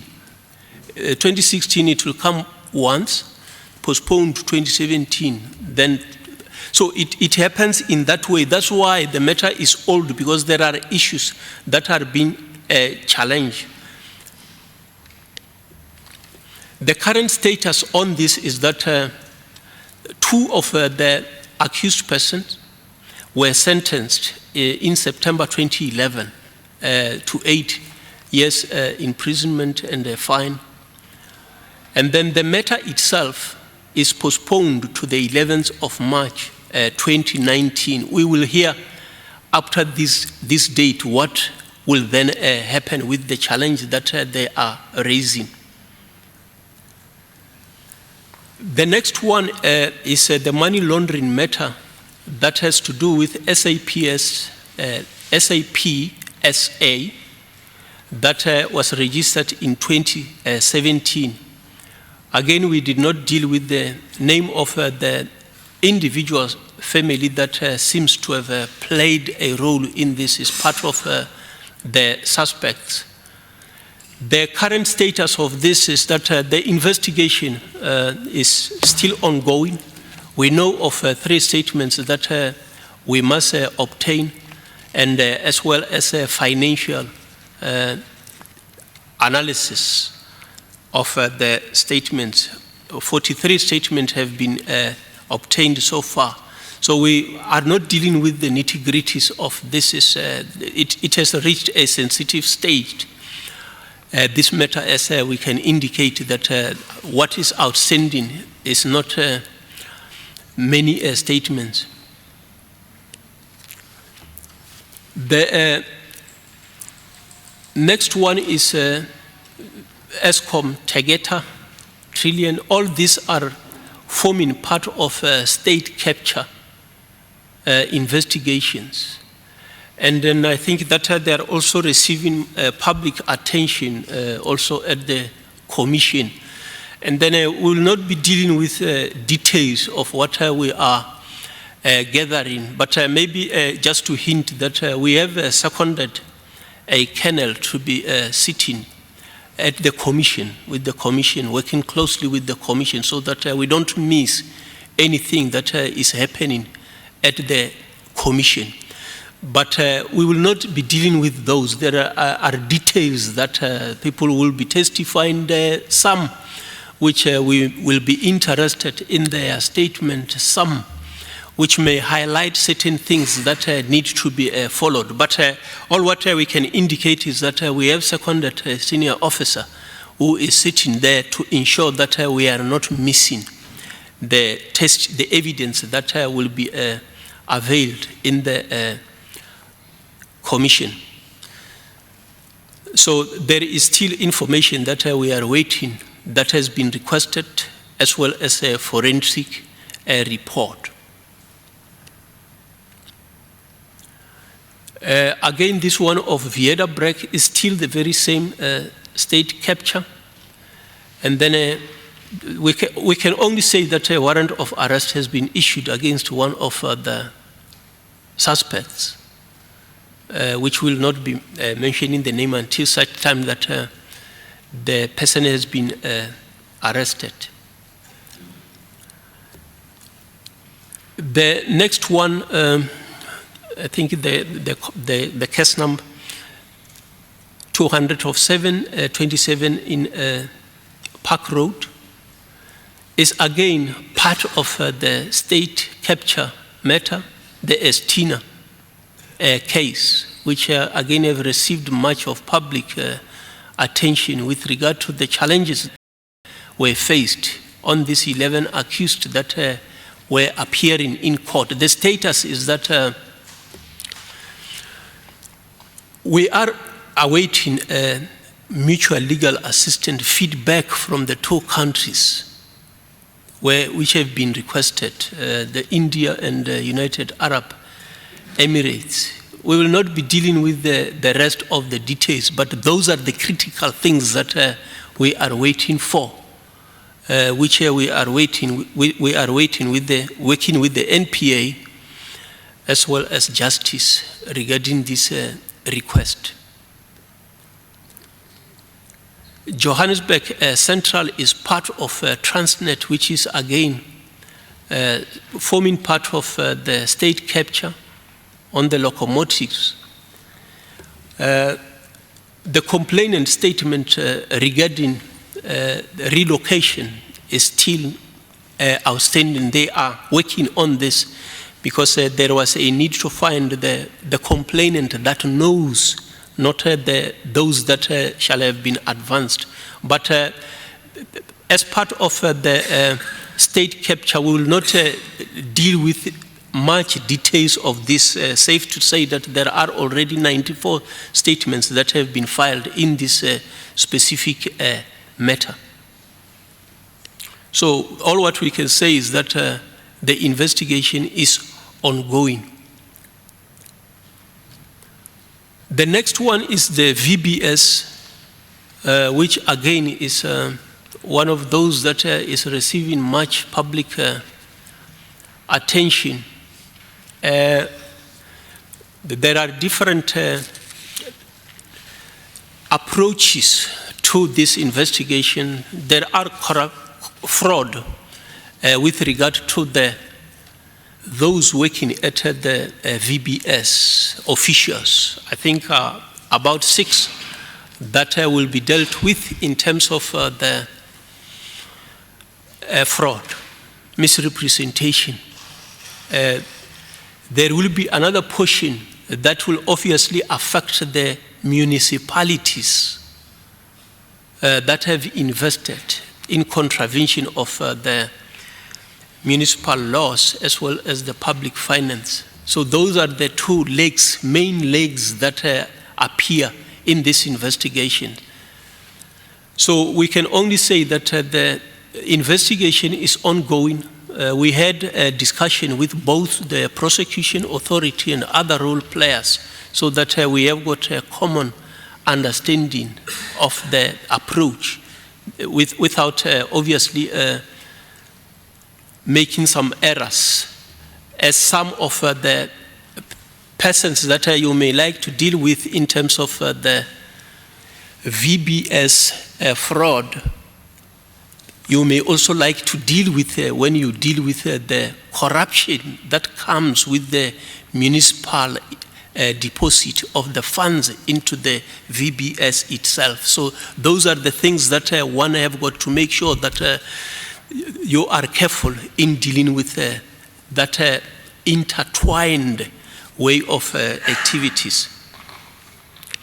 So, Chairperson, on this one, all what we can say is that the investigation is ongoing.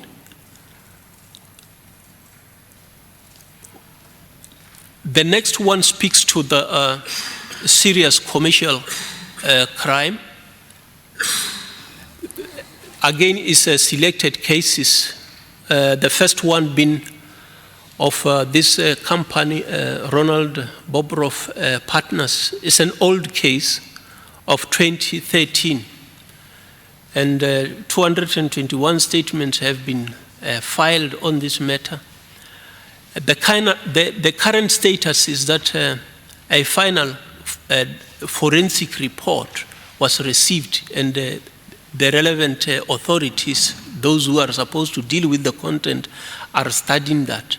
So there is also additional 6 affidavits that are outstanding.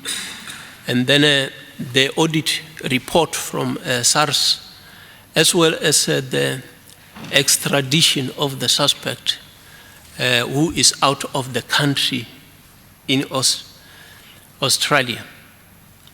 The statement so far is 360 that have been filed in the matter. The next one is Bosasa investigation, which again has also attracted much of public attention because it is also an old matter that comes way back in 2009 with the investigation from SIU, which resulted in the criminal case of 2010 being opened. All what we can say on this one is that 6 accused were recently arrested. They appeared for the first time on the 6th of February this year. The case is remanded to the 27th of March this year. So 610 statements are in that docket.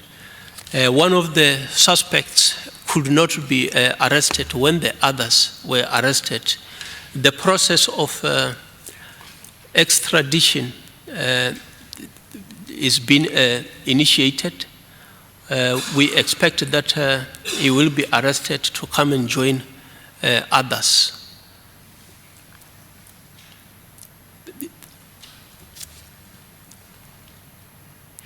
The next one is again the investment of Tenenbaum. Is again one of the old cases, 209 matter. Final forensic audit report by the forensic audit firm is still outstanding, and this will include the evidence that was later received from Australia through the mutual legal assistant. We expect that it will be availed not later than June, as indicated by those who are dealing with that report. The next one is Steinhoff matter, which again is also receiving much public attention. On this matter, the status is that an application for mutual legal assistance has been finalized and was sent to Australia during 2018 to source certain evidence from that particular country, and the feedback is being awaited. There are also discussion have been done with the other relevant stakeholders, which we identify, or how do you approach this matter. There is one part that has to do with fraud, which actually triggered the whole scenario, and the complicated part that shall need more investigation. So it is a matter that is being discussed to say, how do we approach this? Because there is one portion that one thinks that you can deal with this one and finalize, while waiting to deal with the other complicated matter. But it's a decision that does not have to be taken from one side. The investigation might have a different view, whereas the prosecution might guide that, no, let's not, it might affect the case itself. Let's deal with it in a particular way. It is a matter that we jointly deal with. The next one is the misrepresentation with regard to the ESCOM pension fund. We are awaiting decision by the prosecution. The investigation is completed and then the matter is tabled there. We expect that a decision will be made soon. The next one is the Bramley matter that deals with the Central Energy Fund.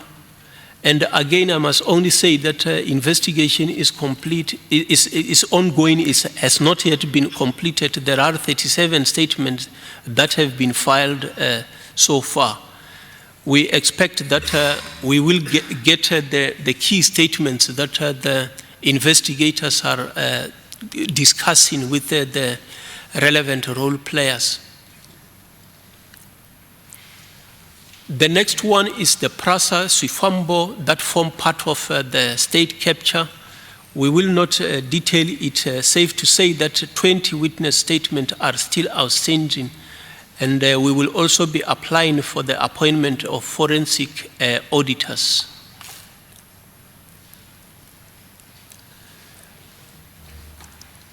The matter of the Madeira case, arrest has been effected, and then the case is remanded to the 15th of March, and then we will not deal with the details of that doctor. The pyramid scheme that took place in the Graf Renet in 2010, the status is that the case is remanded to the 20th of March this year, and we will not deal with the details. It's for the prosecution to make a decision on the representation that has been submitted by the defense. It's a voluminous case that consists of no less than 24 ARC files. The Ermelo matter is again the Department of Transport. The case is remanded to the 8th of March, is on the court roll.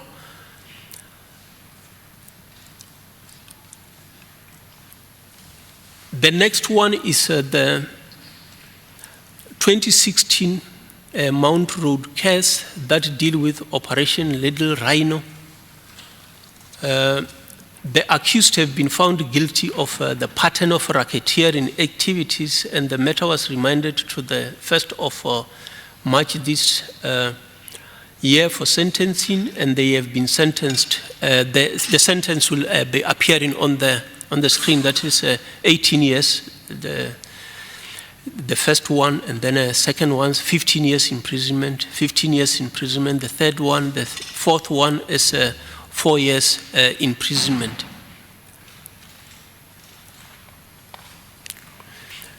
Because this matter have got others, the case is also remanded to the 15th of April for sentencing on other that have also been convicted, which we are mentioning their names in the left space there. So by the 15th of April, the sentencing will be done. The same applies with the third case that is mentioned here. The current status is that one accused was already sentenced to 20 years imprisonment. The others, accused number 2, will be sentenced by the end of this month.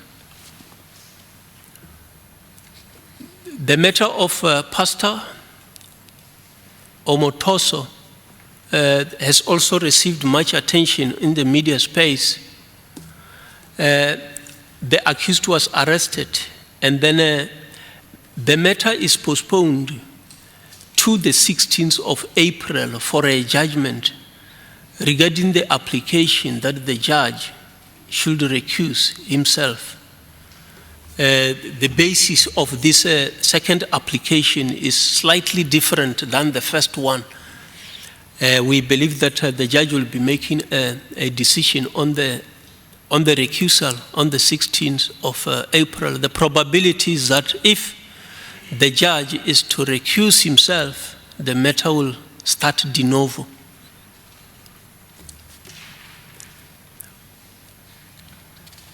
The next one is the Musina matter of 2010, which can reflect the number of charges that the accused was arraigned on, 1,834 counts. This matter, again, is one of those that are being delayed because of constitutional challenges that are at the Constitutional Court. And until such time that a decision, a ruling is made on those particular provisions of the Act have been addressed, the matter will obviously continue to remain on the roll. So as it can be seen here, it will only come forward in 2021 from the 1st of February until the 12th of February. So in the meantime, the matter will remain on the roll. the dismantling of a clandestine laboratory in Hardin, this matter is currently provisionally withdrawn.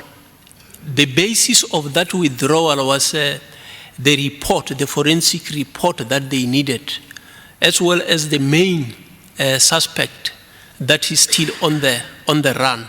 So the forensic report is now available, but one of the main persons is on the run. We will be making other various ways of ensuring that he is being traced. The public assist in tracing this person. So the matter will again be placed on the roll.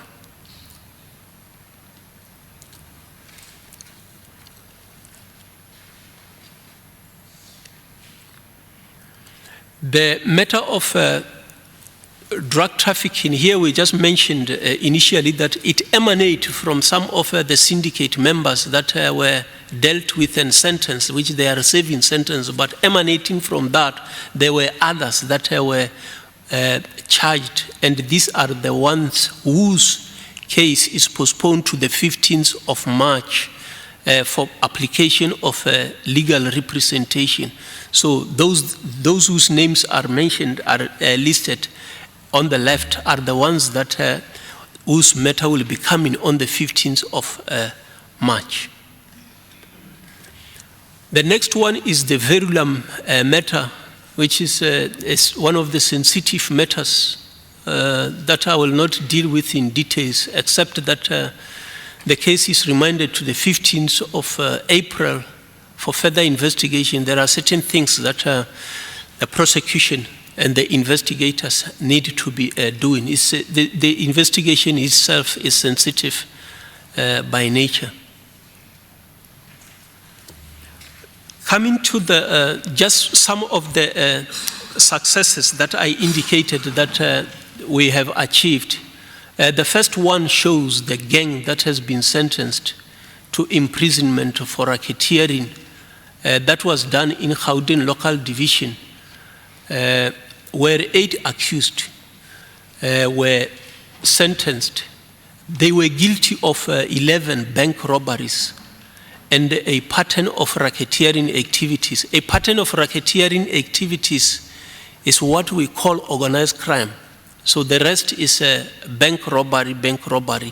But a pattern of racketeering activities is the one that we call organized crime. So they have been sentenced to various jail term, but when you add all this, it gives you 914 years of imprisonment. So we have indicated where some of these accused come from. The first 6 are Zimbabweans, and the other 2 are South Africans. So it makes this to be a joint effort by criminals from within and outside the country. That is what we call transnational or multi-dimensional organized criminal groupings. The other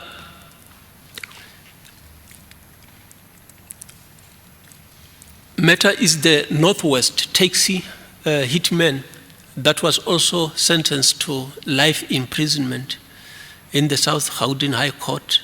It's one of those matters that we are dealing with, we have dealt with. He also have received 9 years for illegal possession of unlicensed firearm and ammunition, in addition to that life imprisonment. In the Palm Ridge High Court on the 28th of February, another life imprisonment was meted out on a person who have killed a police official, which I think during the escape, this person killed the police official using the firearm.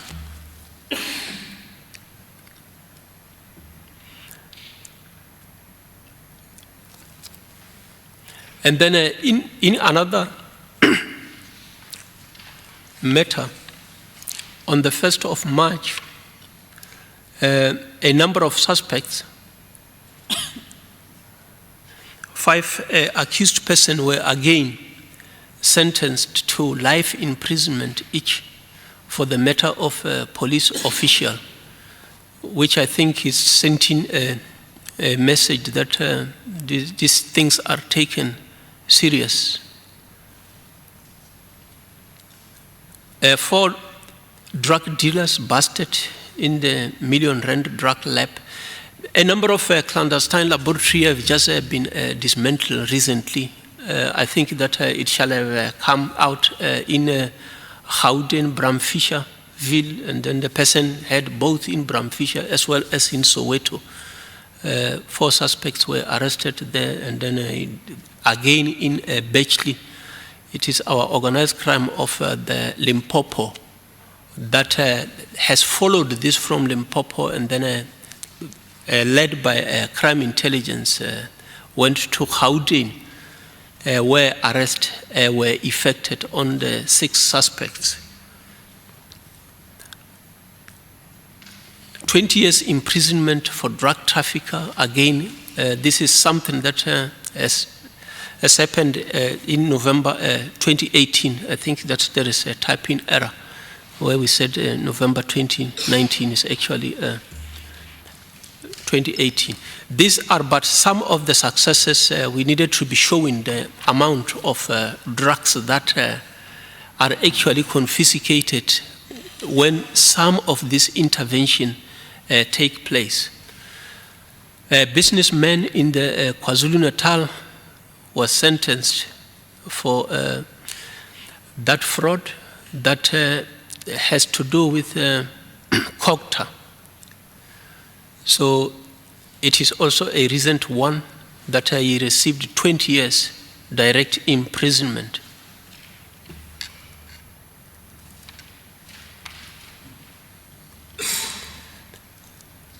The case itself will be heard again on the 10th of April with regard to application for, he is out on bail, he is challenging the aspect of the sentencing and the like, so, but the sentence itself has been meted out. On the 16th of January, there was this gold bars that were forfeited to the state. That, in short, conclude the presentation on the high-profile cases. Maybe I can just finally touch on the questions that were raised during the presentation by the illicit tobacco, Mr. van der Merwe, regarding the involvement of the SAPS to deal with this aspect of illicit tobacco, whether we have got a dedicated unit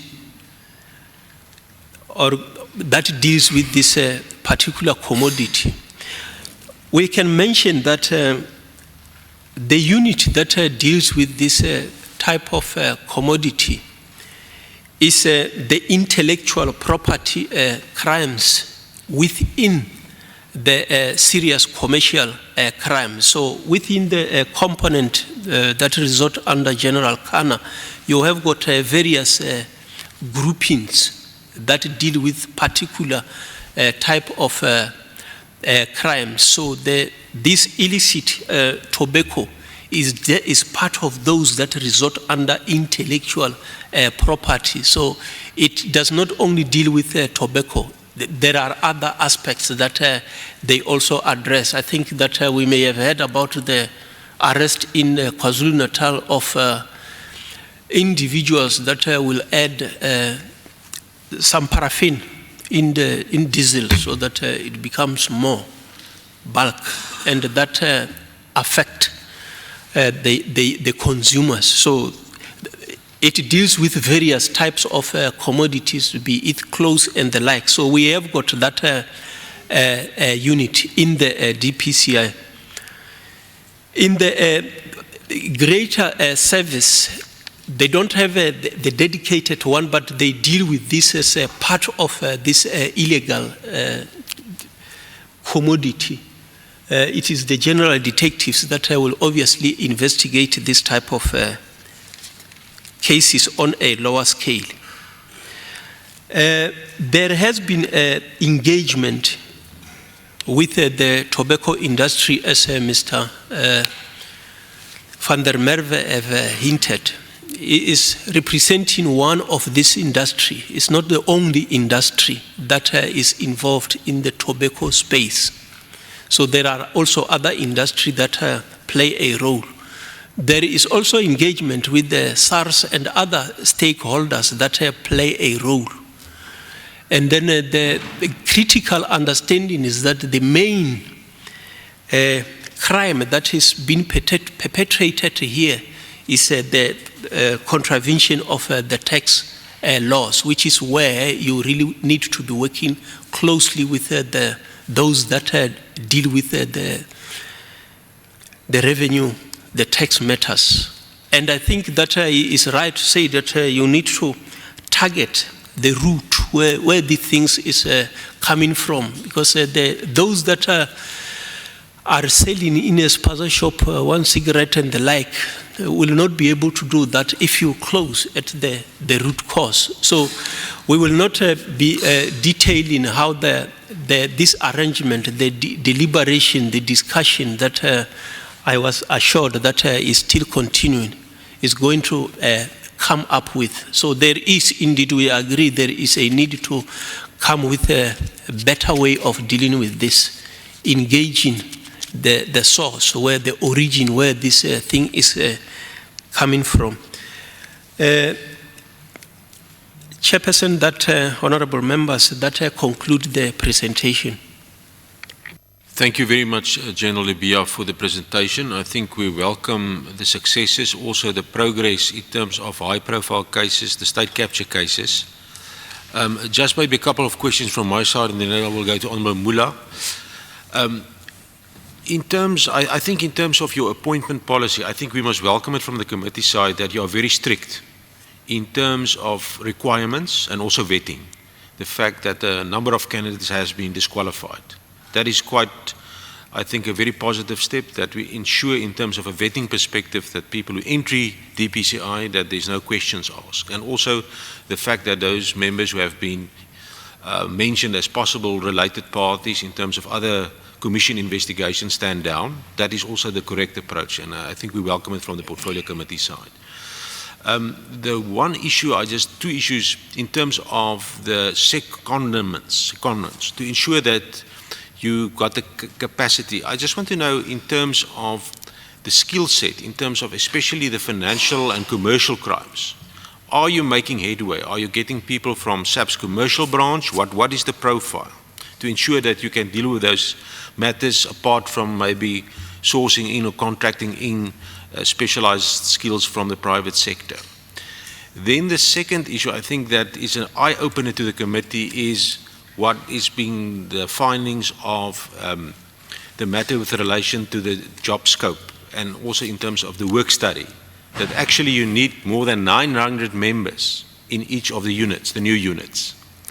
Now the question is, if hopefully those consultations with Labour will be finalized in the next few months, what is the prospect of those establishments being funded in the next cycle? Because it's quite clear you've got currently in those specialized units 200 persons currently in terms of the task team approach. But you will need on both sides more than 700 people. That means that we will need to have that finances available from SAPS to ensure that you can do your job properly. Because it doesn't help to run with a fifth of the current establishment in terms of the firearms environment as well as the drug. So just to get a sense, what is your timelines in terms of maybe dealing with that issue? Honorable Mula. Thank you, Chairperson, and thank you for your presentation. General, thank you for the good work that you have done in investigations, arrests, and convictions. My question is one. Will you please indicate when the establishment will be finalized? Establishment of the National Bureau for Illegal Firearm Control and Priority Violent Crime. Thank you, Chairperson. Thank you. Honorable Molabatsi. Thank you, Chairperson. Yes, it's true. The hawks are no more flying up there. They are flying here. My question is, tell us about the factors in the increase in the personnel numbers in the provinces.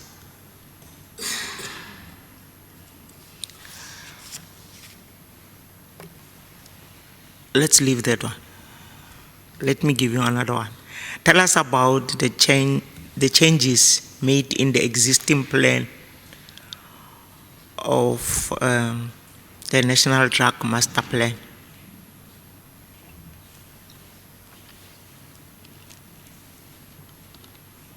Then my other one is on the 19 withdrawals at appointment level. What are the reasons for these withdrawals? Thanks, Chair. Thank you very much. Honorable Ramatlakane. No, thank you, Honorable Chair and General Levenyat presentation. I think it demonstrated that the Hawks has been doing quite a lot of work, for which I think as a committee we need to recognize it and support that the work that you're doing is important. The hesitations I have is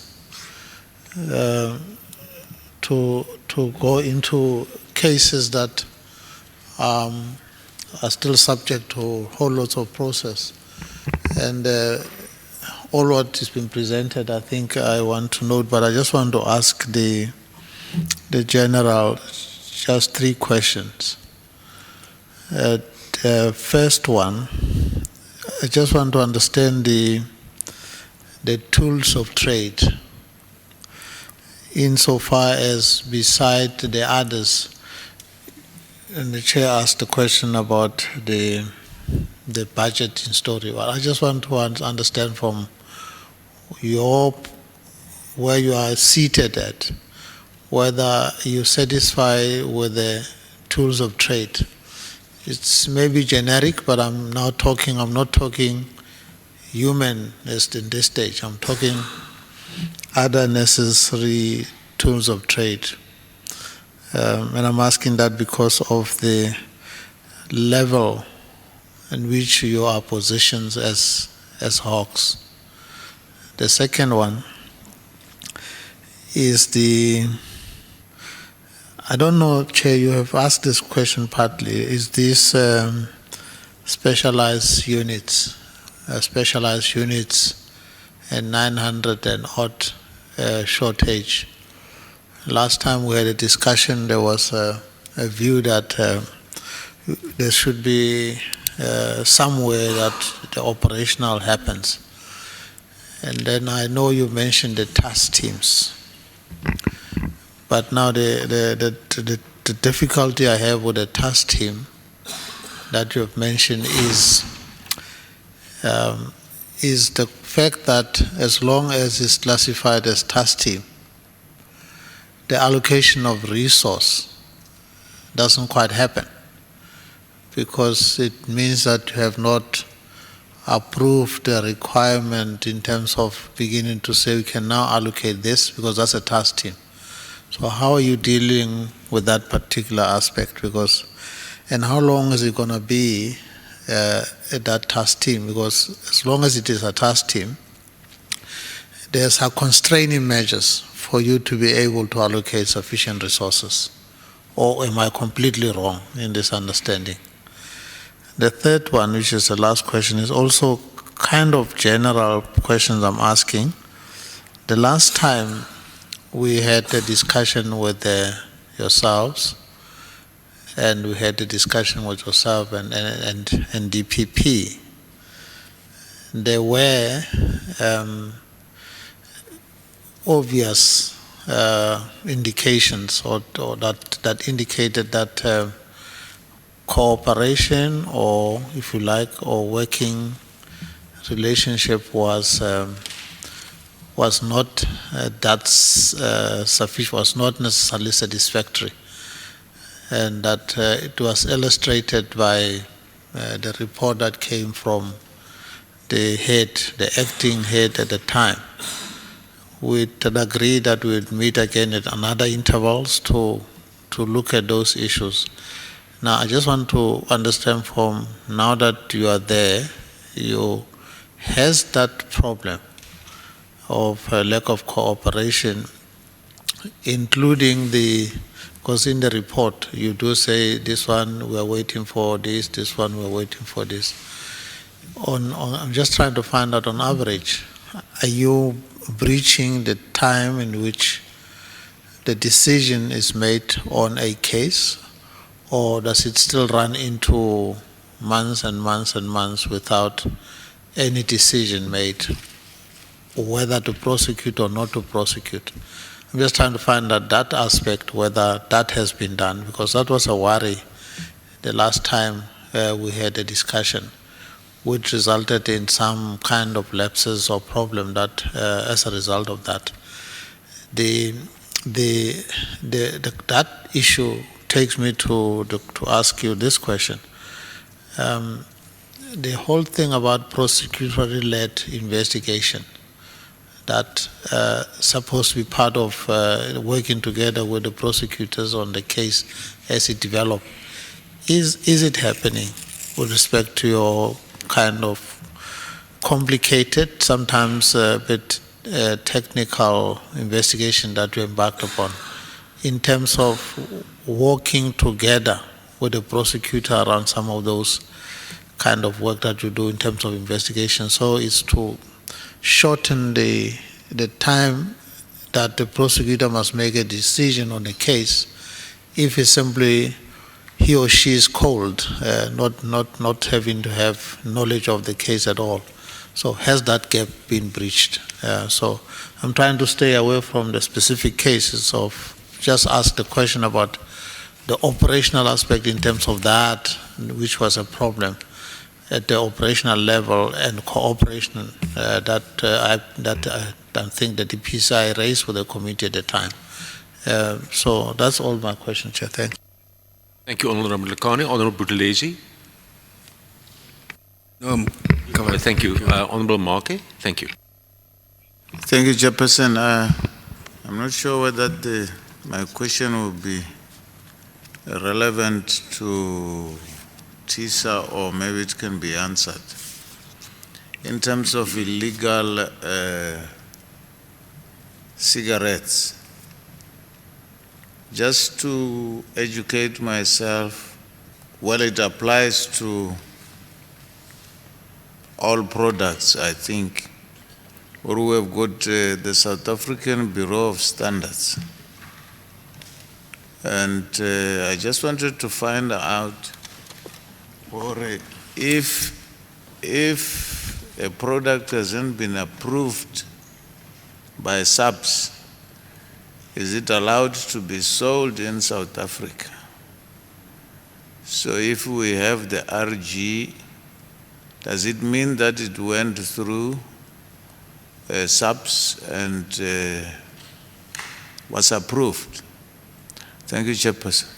Thank you, Honourable Marke. Honourable Mabija, you covered. Thank you very much. Honourable Mbele. Thank you, Chairperson, and thank you to General Libya for the presentation.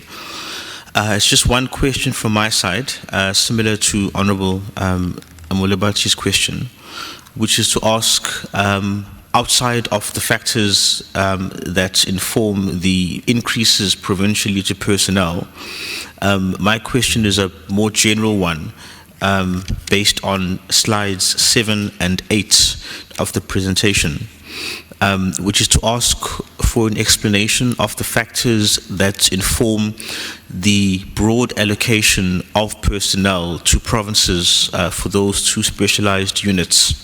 For the specialized units dealing with illegal firearms and priority violent crime, because the first slide on page 7, or slide 7, is about the current capacity, and the second is the envisaged fixed establishments.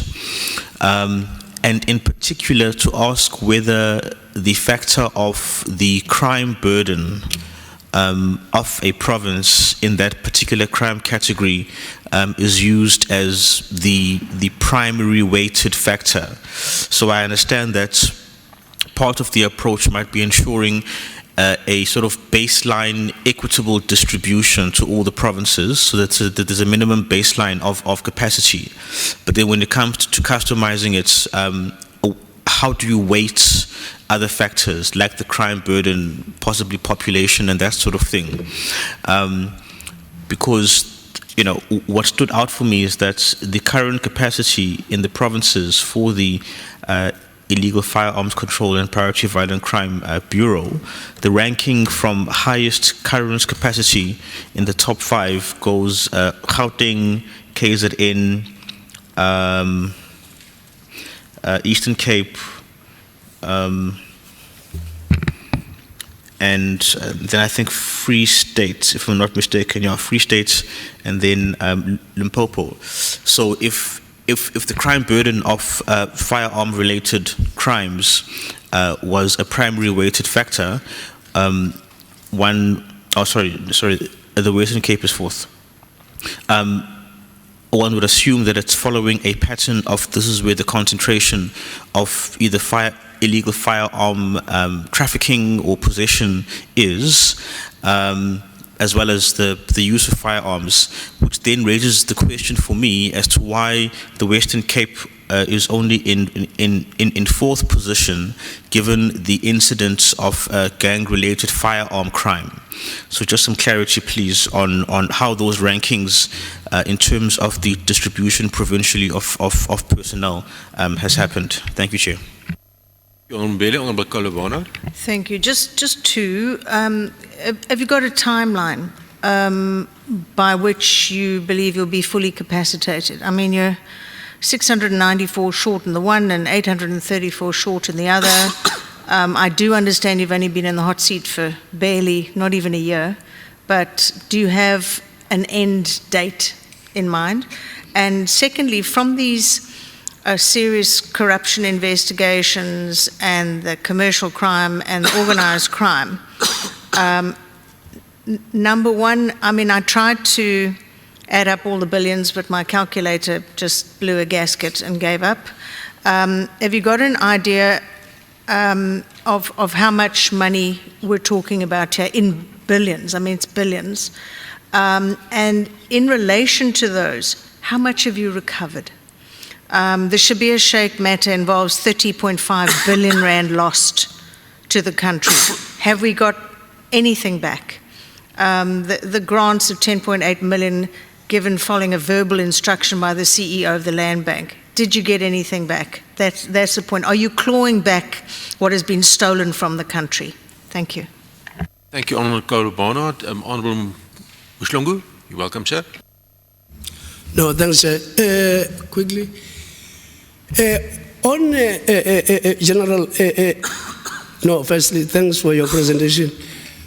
On these matters, particularly related to state capture, noting that they are very broad and might even stretch your units beyond their level of reach.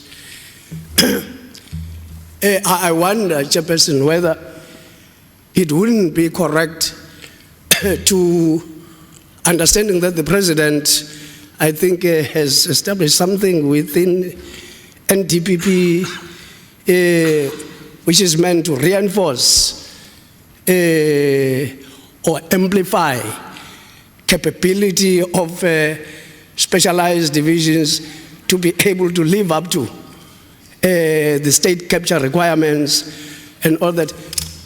Whether then, at what level are you able to combine all these, noting that you've got SIU on the other hand, and all, combine them into a single force that will have then to tackle this very broad and life-threatening criminal activities which are quite multilateral in nature. Because I am quite convinced that DPCI alone cannot be able to dismantle this thing because of the depth, no matter what it takes, it cannot be. So that we can have a clearer picture when we move out, not just that we just wash our hands and say, let the DPCI fry in the wake of this boiling oil. But we try by all means to get a clearer picture of all the support mechanisms, noting that, General, even the fact that you haven't finalized your structure, to be able to stand fit, to stand its ground in terms of this magnitude of this challenge. Definitely you need amplification from these other organs.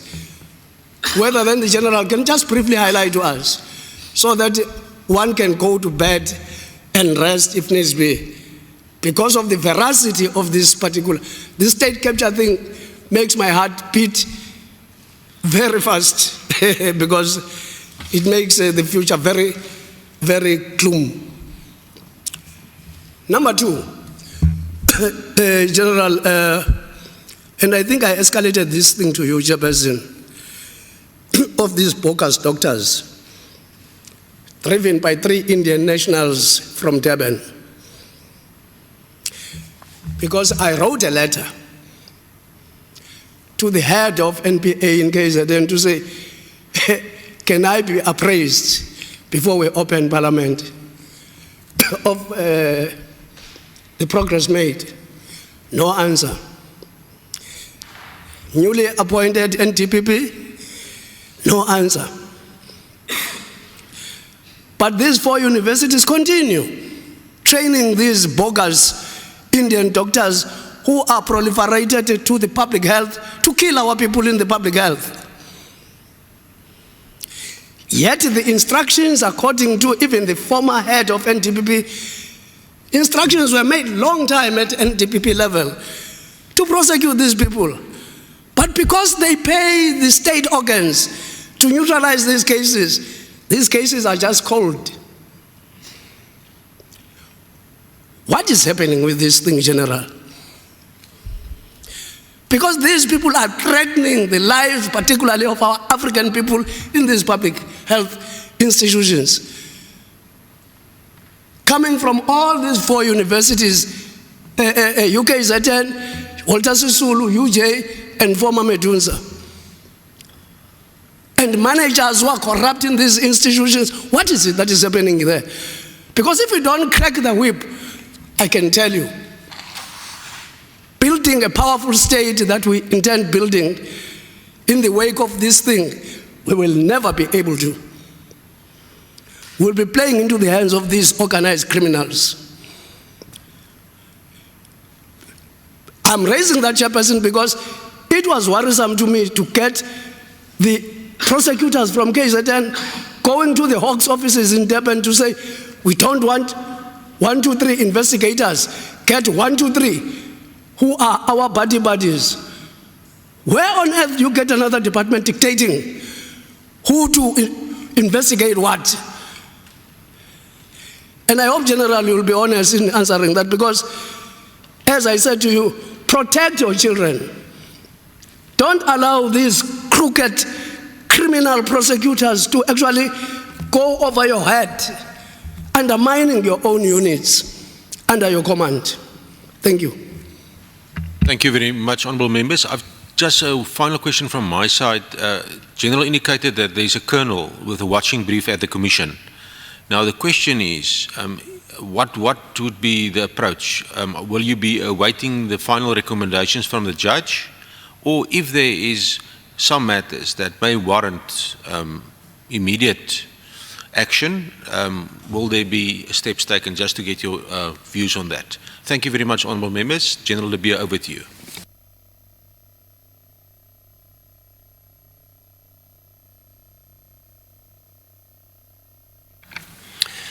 Thank you very much, Honourable Chair and Honourable members.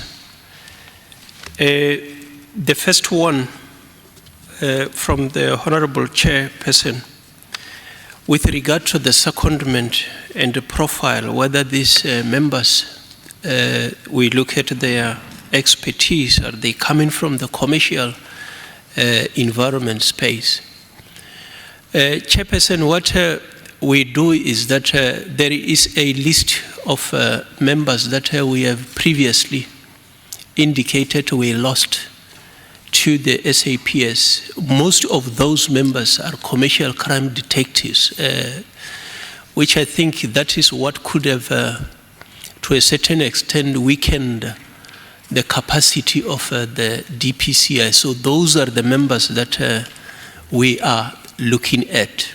As an example, there is a brigadier that we needed to come and head a team that deal with corruption in the municipalities. He has been doing that before in what is called a clean audit. So those are the people that we are looking at.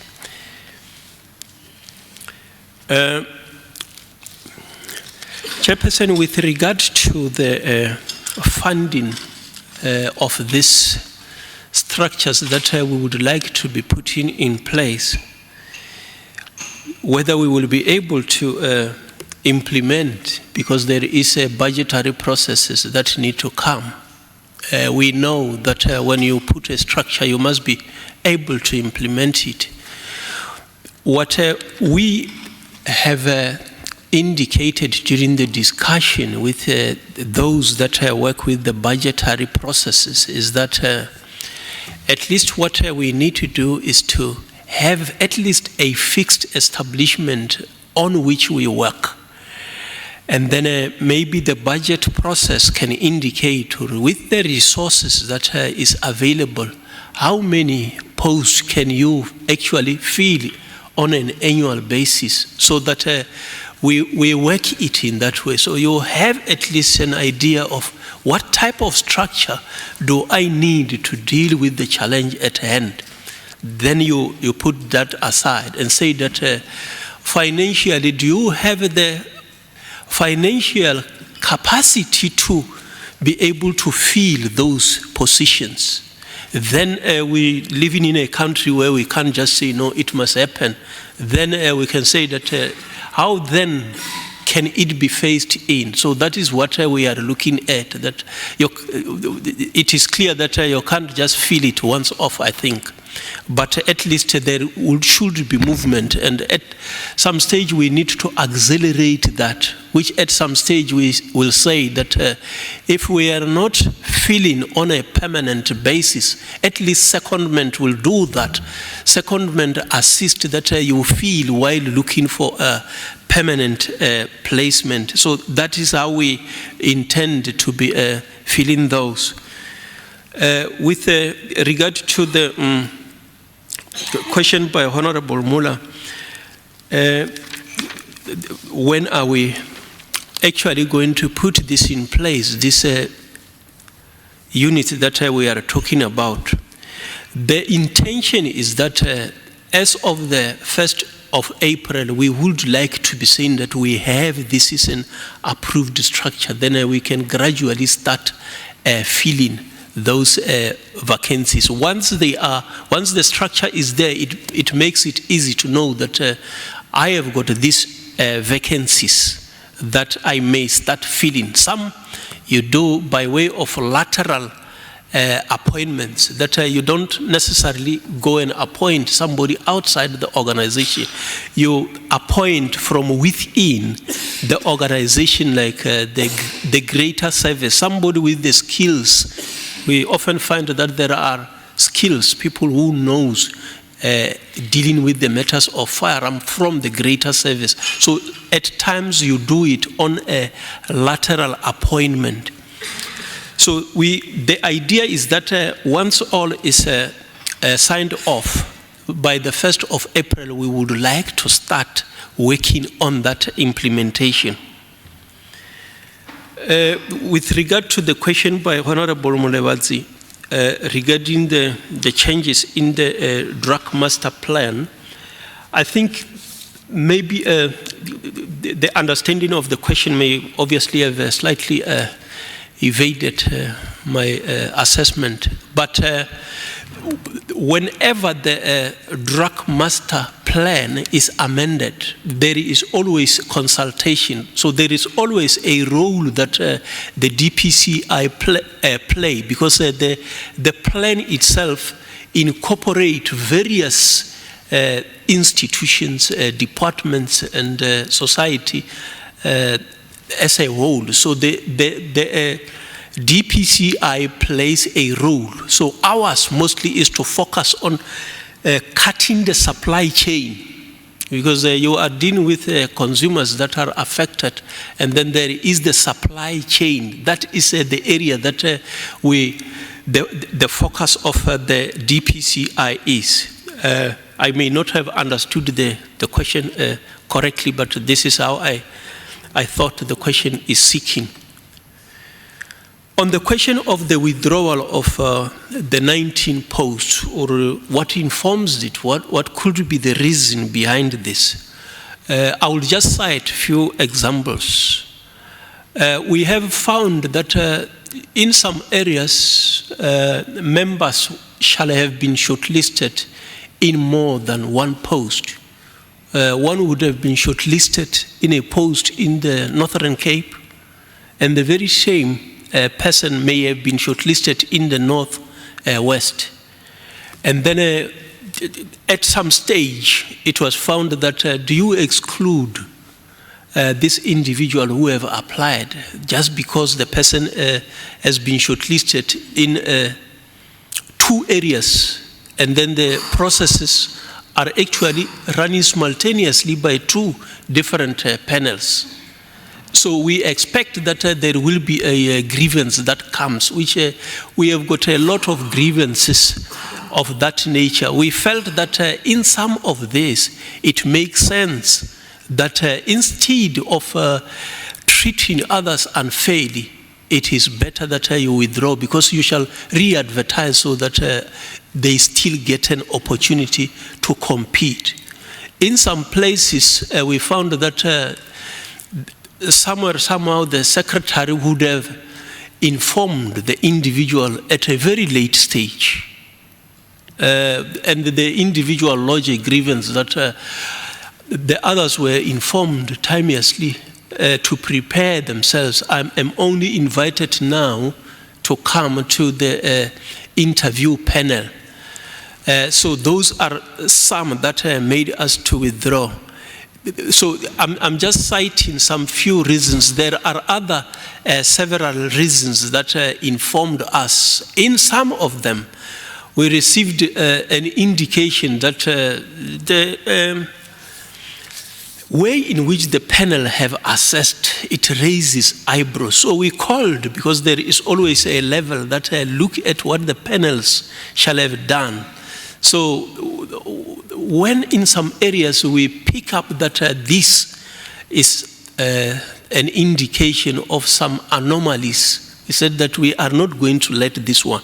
With this information that we are having, and we see the unexplained alterations of the scores, we felt to know, although we were not part of the panel, but this one raises serious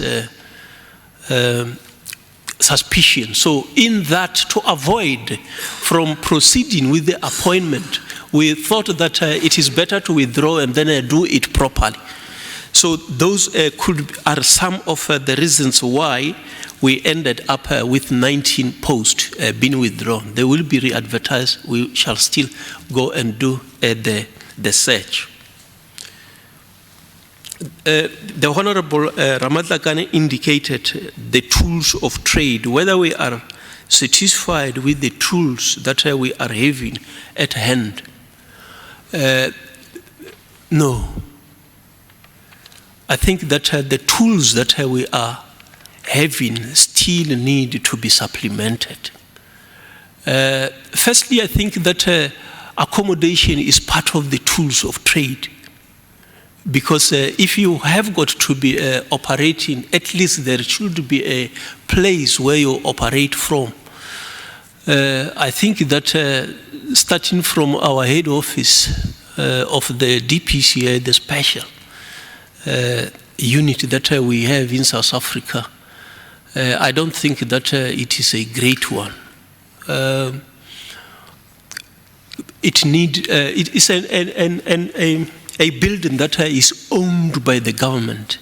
And I think all what is needed is to construct a proper structure that can be able to house. So we are scattered around the city because that structure cannot accommodate us. There is also the issue of vehicle resources. We had the budget, but you always find that whatever you are trying to get does not close the gap that is there.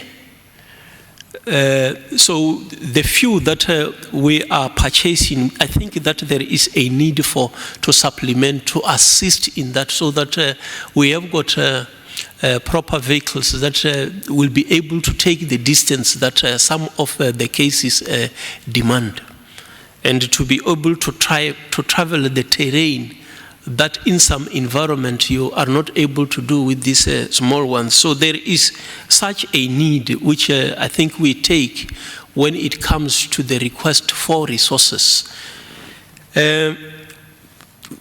Unfortunately, the issue of accommodation, last month, 8 of our vehicles were damaged by water. So the building that we are renting in the Free State, the entrance is such that the water flows into the basement, and there is no exit point for the water.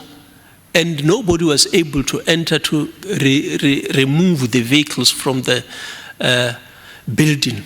So the vehicles were floating in the water. So one is just trying to understand the extent to which damage is being done. So it means that we shall be taking elsewhere to try to supplement where that damage shall have happened. There are other tools of trade that we deal with, technical management services, that there are certain equipments that are specialized in nature. I will not talk about them here, but we need special equipments elsewhere to be able to do certain work. Some of them need contracts. Some of them is a matter of acquisition, but indeed there is still resources that we need, and then it is a matter that we take into account whenever we request resources. So the tools of trade, they are still not sufficient to answer that question in short.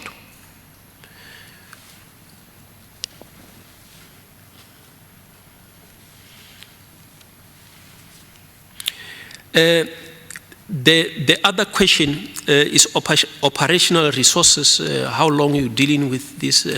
I think that I have, to a certain extent, covered it when I say that we deal with this in terms of annual budgeting processes, that in a particular year you can only get a particular amount.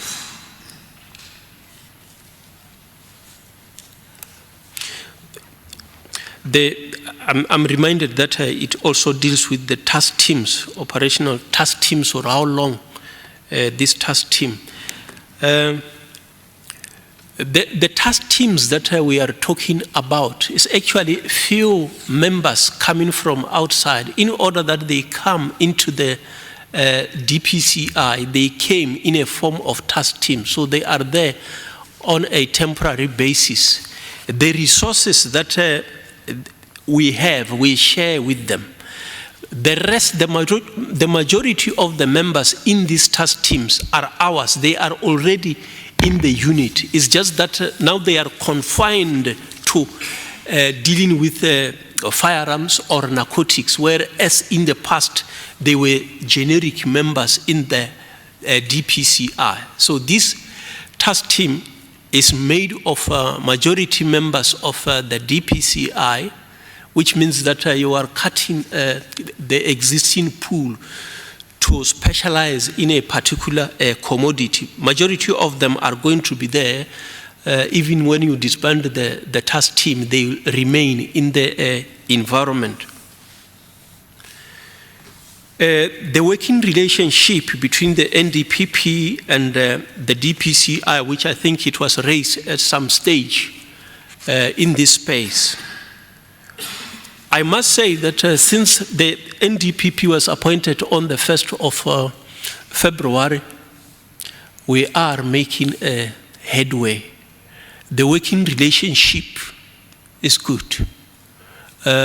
We work together. I think that we participate together in the operational committee that is mentioned in the police amendment establishing the DPCI.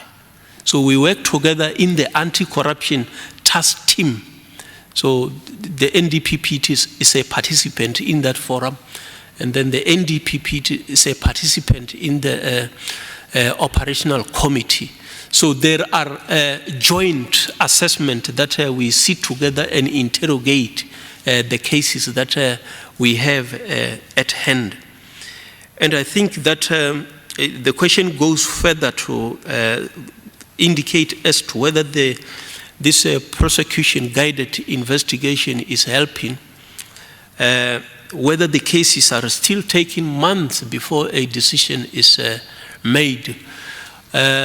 I think what I have done is that I felt that we also need to give the NDPP an opportunity to deal with that environment. What I have done in the meantime is that I have started a process of just putting together certain matters that will obviously need the attention of the NDPP. So before then, I think that I need to just indicate that the working relationship is great as of now, and then we are going to continue to work together in that fashion. So that gap that existed is being bridged. I'm happy on that one, and we are also going to be working together on other environment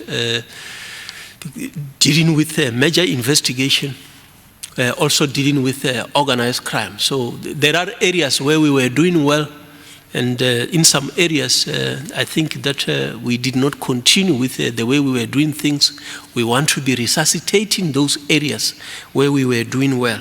So it will deal with both the organized crime, the corruption, as well as the commercial space. So this working arrangement is focusing on those.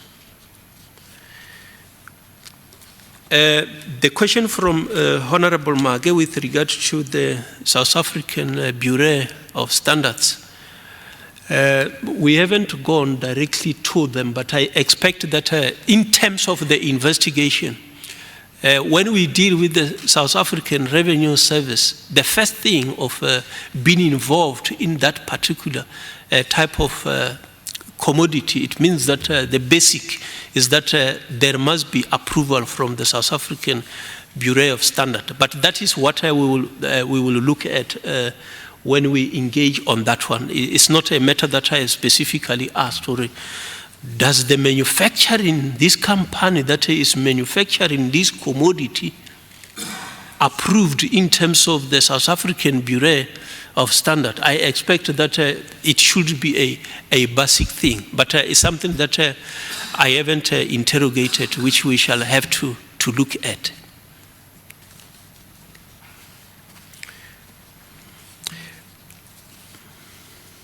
The question from Honorable Mbele with regard to slide 7 and 8 that deal with what informs the capacity.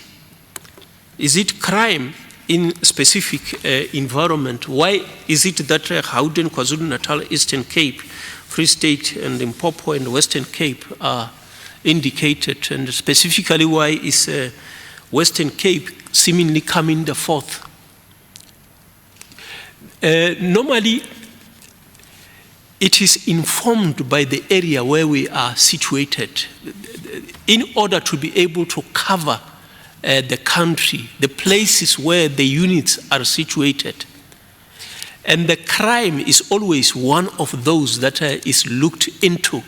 The work study look at various things that they need to take into consideration. So the issue of firearms is one of those. And I think in the Western Cape, there were only 2 units in the province, which was slightly, one could not really appreciate why it's only 2 units a day. If you have got to move from one office to the other, it takes time. If you have got to move from George, where 1 unit was situated, before you arrive in Belleville, where the next unit is, it was that distance. I have actually traveled. When I visited them, I realized how long it takes to reach there, which means that you don't have much time to work. You will be on the road. So for that reason, there are areas where new units will be placed to ensure that we minimize the reaction to some of this. One other aspect is that when you deal with organized crime, it's like the firearms. Unless your presence is there, you may not be able to pick up that there is the presence of firearms. You detect them when you are there, because it is usually as a result of your operations that may generate more cases. It's the same with drugs. You may not have more cases of drugs unless you are operating, because you generate this type of cases by your action.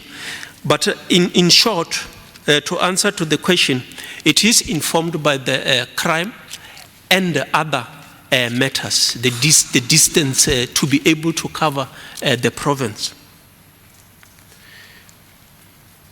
The question of Honorable Kola Barnard, the end date of the establishment, when are we putting this? I think it has also been asked in one way or the other with other honorable members. We have indicated that we would like to have this put in place by the 1st of April, the financial year, the beginning of the next financial year. The next question of the Honorable Kola Barnard was citing the matter of Sabir Sheikh and the like, and what do you get back, whether we know how much we got back. We are not working alone with regard to the getting back the proceeds of criminal activities. Usually we have got the asset investigation section within the DPCI. This works closely with the asset forfeiture unit in the NPA. So because most of these forfeiture processes are civil in nature, whereas our main focus is criminal one, we investigate these to work with them so that we provide the information that will allow them to be able to apply for this order, restrained order, confiscation order, and forfeiture order. So that amount that we have been able to take from criminals in general, that question I have not checked to see. But there is always a report from the asset forfeiture unit which indicates how much have actually been forfeited. Those proceeds are actually deposited into the CARA account, which becomes part of the resources that can be utilized for fighting crime. Some of these resources, obviously, they are given back to the victims of crime. I do not have the specific figure to say that with regard to all these confiscations and the like, this is the figure that we have. I think last month we just published some few successes with regard to the asset forfeiture unit where we played a role in the investigation. But the main role player is the asset forfeiture unit. We are playing a supportive role.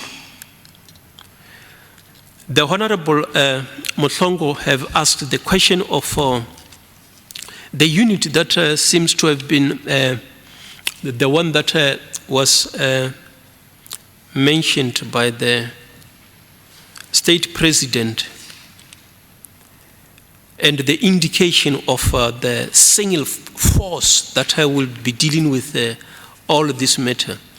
The comment went further to indicate that the DPC alone will not be able to deal with all these challenges that are being mentioned. I should say that with regard to the new unit that has been pronounced by the state president, from my office, I have assigned my deputy to work closely with the National Director of Public Prosecution, the officials that she have assigned to work on drafting what is needed to put that into effect, so that we understand where we are moving, because we understand that various bodies will be there to fight corruption or to fight criminality. It is not the sole responsibility of the DPCI. So we will be there to work with other role players.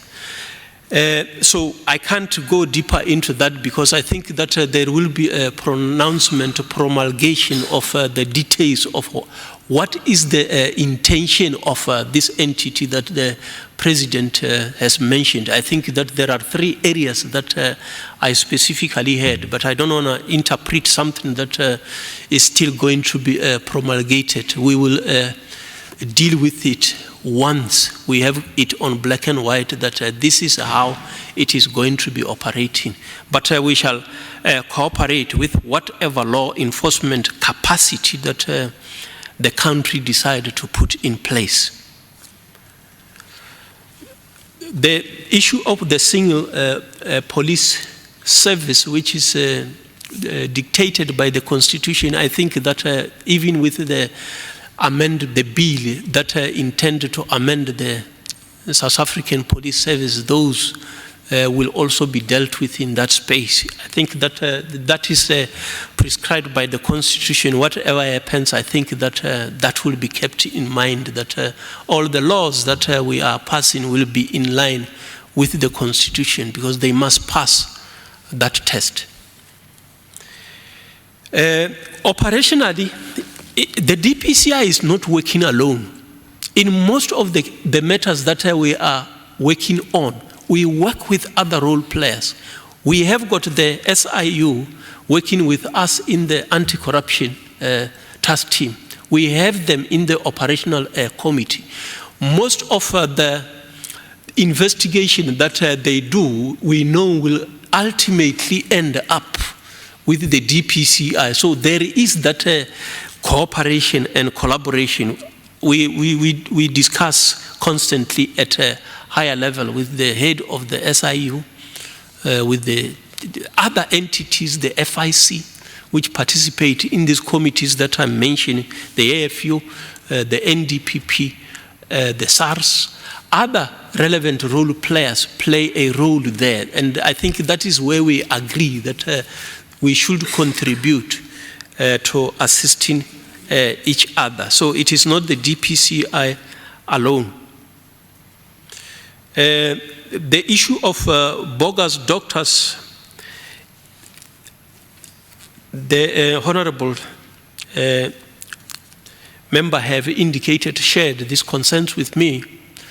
While I will not detail with how I internally dealt with that matter, before I took a decision, I had to invite other role players so that I hear from both sides of the issues that were raised. Indeed, an investigation was in another member, and then I had to after listening to both concerns, allow the investigation to be dealt with by another team, which I was convinced that no, they will deal with that matter. Obviously, the matter was withdrawn from court at the time when we took it. And after listening to the various sides, I decided that maybe it is better that I place it here. Not that I criticize my other investigator, but I think that I just needed to enhance this thing so that we can be able to finalize that matter. I'm monitoring that investigation so that it doesn't fall through the cracks, as I was advised that be careful that it does not fall through the cracks. So these are types of decisions that from time to time will require that one makes.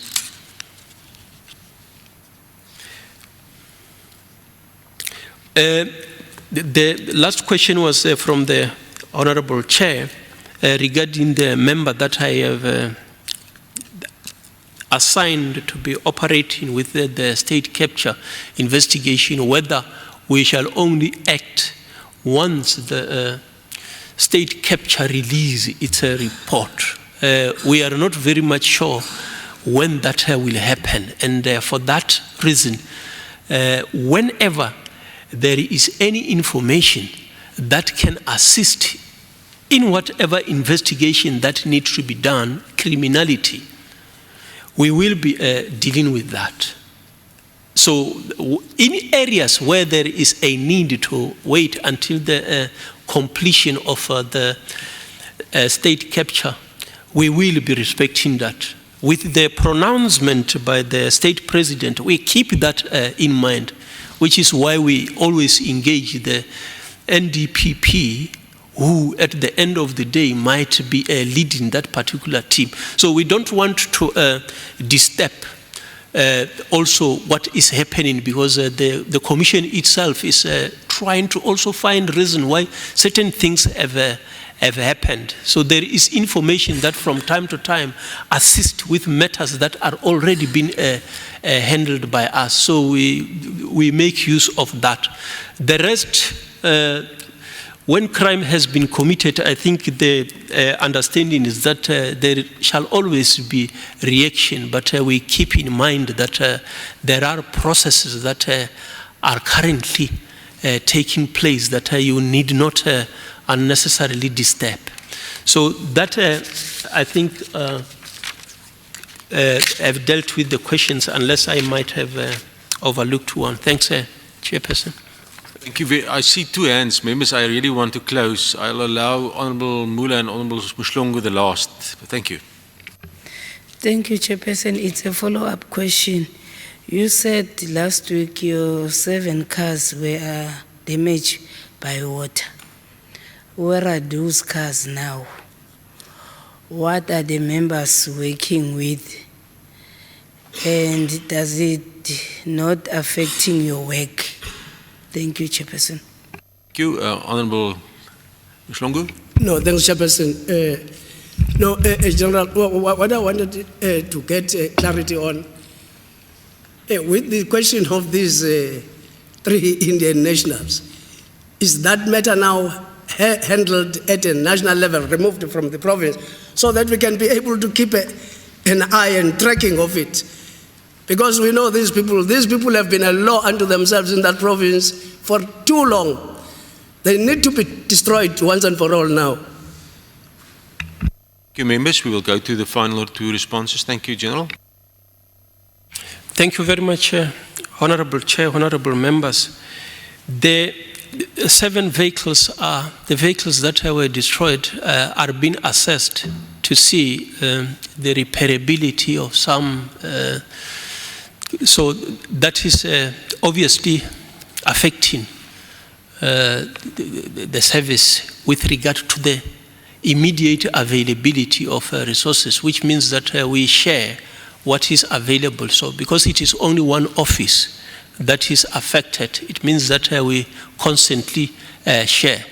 I have directed from my office that where there will be a need, we will get resources elsewhere just to assist with that office. So that is what we currently do.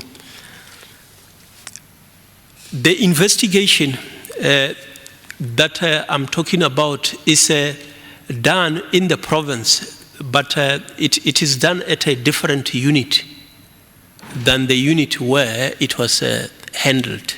So after identifying the limitation, you see that people in the organized crime space may need assistance from those in the commercial crime space. The complication of the cases at times may need additional personnel. It is done in the province. I'm overseeing it on a national level because I need to be advised what is happening, and then from time to time I'll be assigning my office to go and check the content of the report. So what we are actually aiming at is to ensure that we succeed. There are guidelines that are in the docket. So it is those guidelines that need to be executed, which unfortunately it has not happened at some stage. So we need to close that gap. So it is not something that anybody can interfere with that. We are keeping an eye on that, Chairperson. Thank you, honourable members, for your questions and contributions. Also thank you to General Labia and his team. This is the final engagement of this Parliament's Portfolio Committee with the DPCI. I think the turnaround in the DPCI is really good to see. It's quite clear that the DPCI is on the right approach. I think the Minister also made the right appointment. And I think the current successes and focus of the unit is really, I think great progress in terms of the criminal justice system, and we want to wish you well in your further deliberations and investigations. I think what is quite critical also for the sixth Parliament is also to further pursue the issue of a separate budget vote for the DPCI as adopted by this committee in the 2018 budget proposals, because I think that will also enable the DPCI to deal with these issues of resources and the related issues accommodation effectively, because it's quite critical. A specialized unit like the DPCI needs the necessary resources to function effectively. Thank you very much, members. We come to the end of this meeting. Yes, General. Thank you very much, Honourable Chairperson and Honourable members. As you have indicated that it is the last sitting, I would like to use this opportunity to thank this committee for the guidance that have been provided to the DPCI and the support that we have received.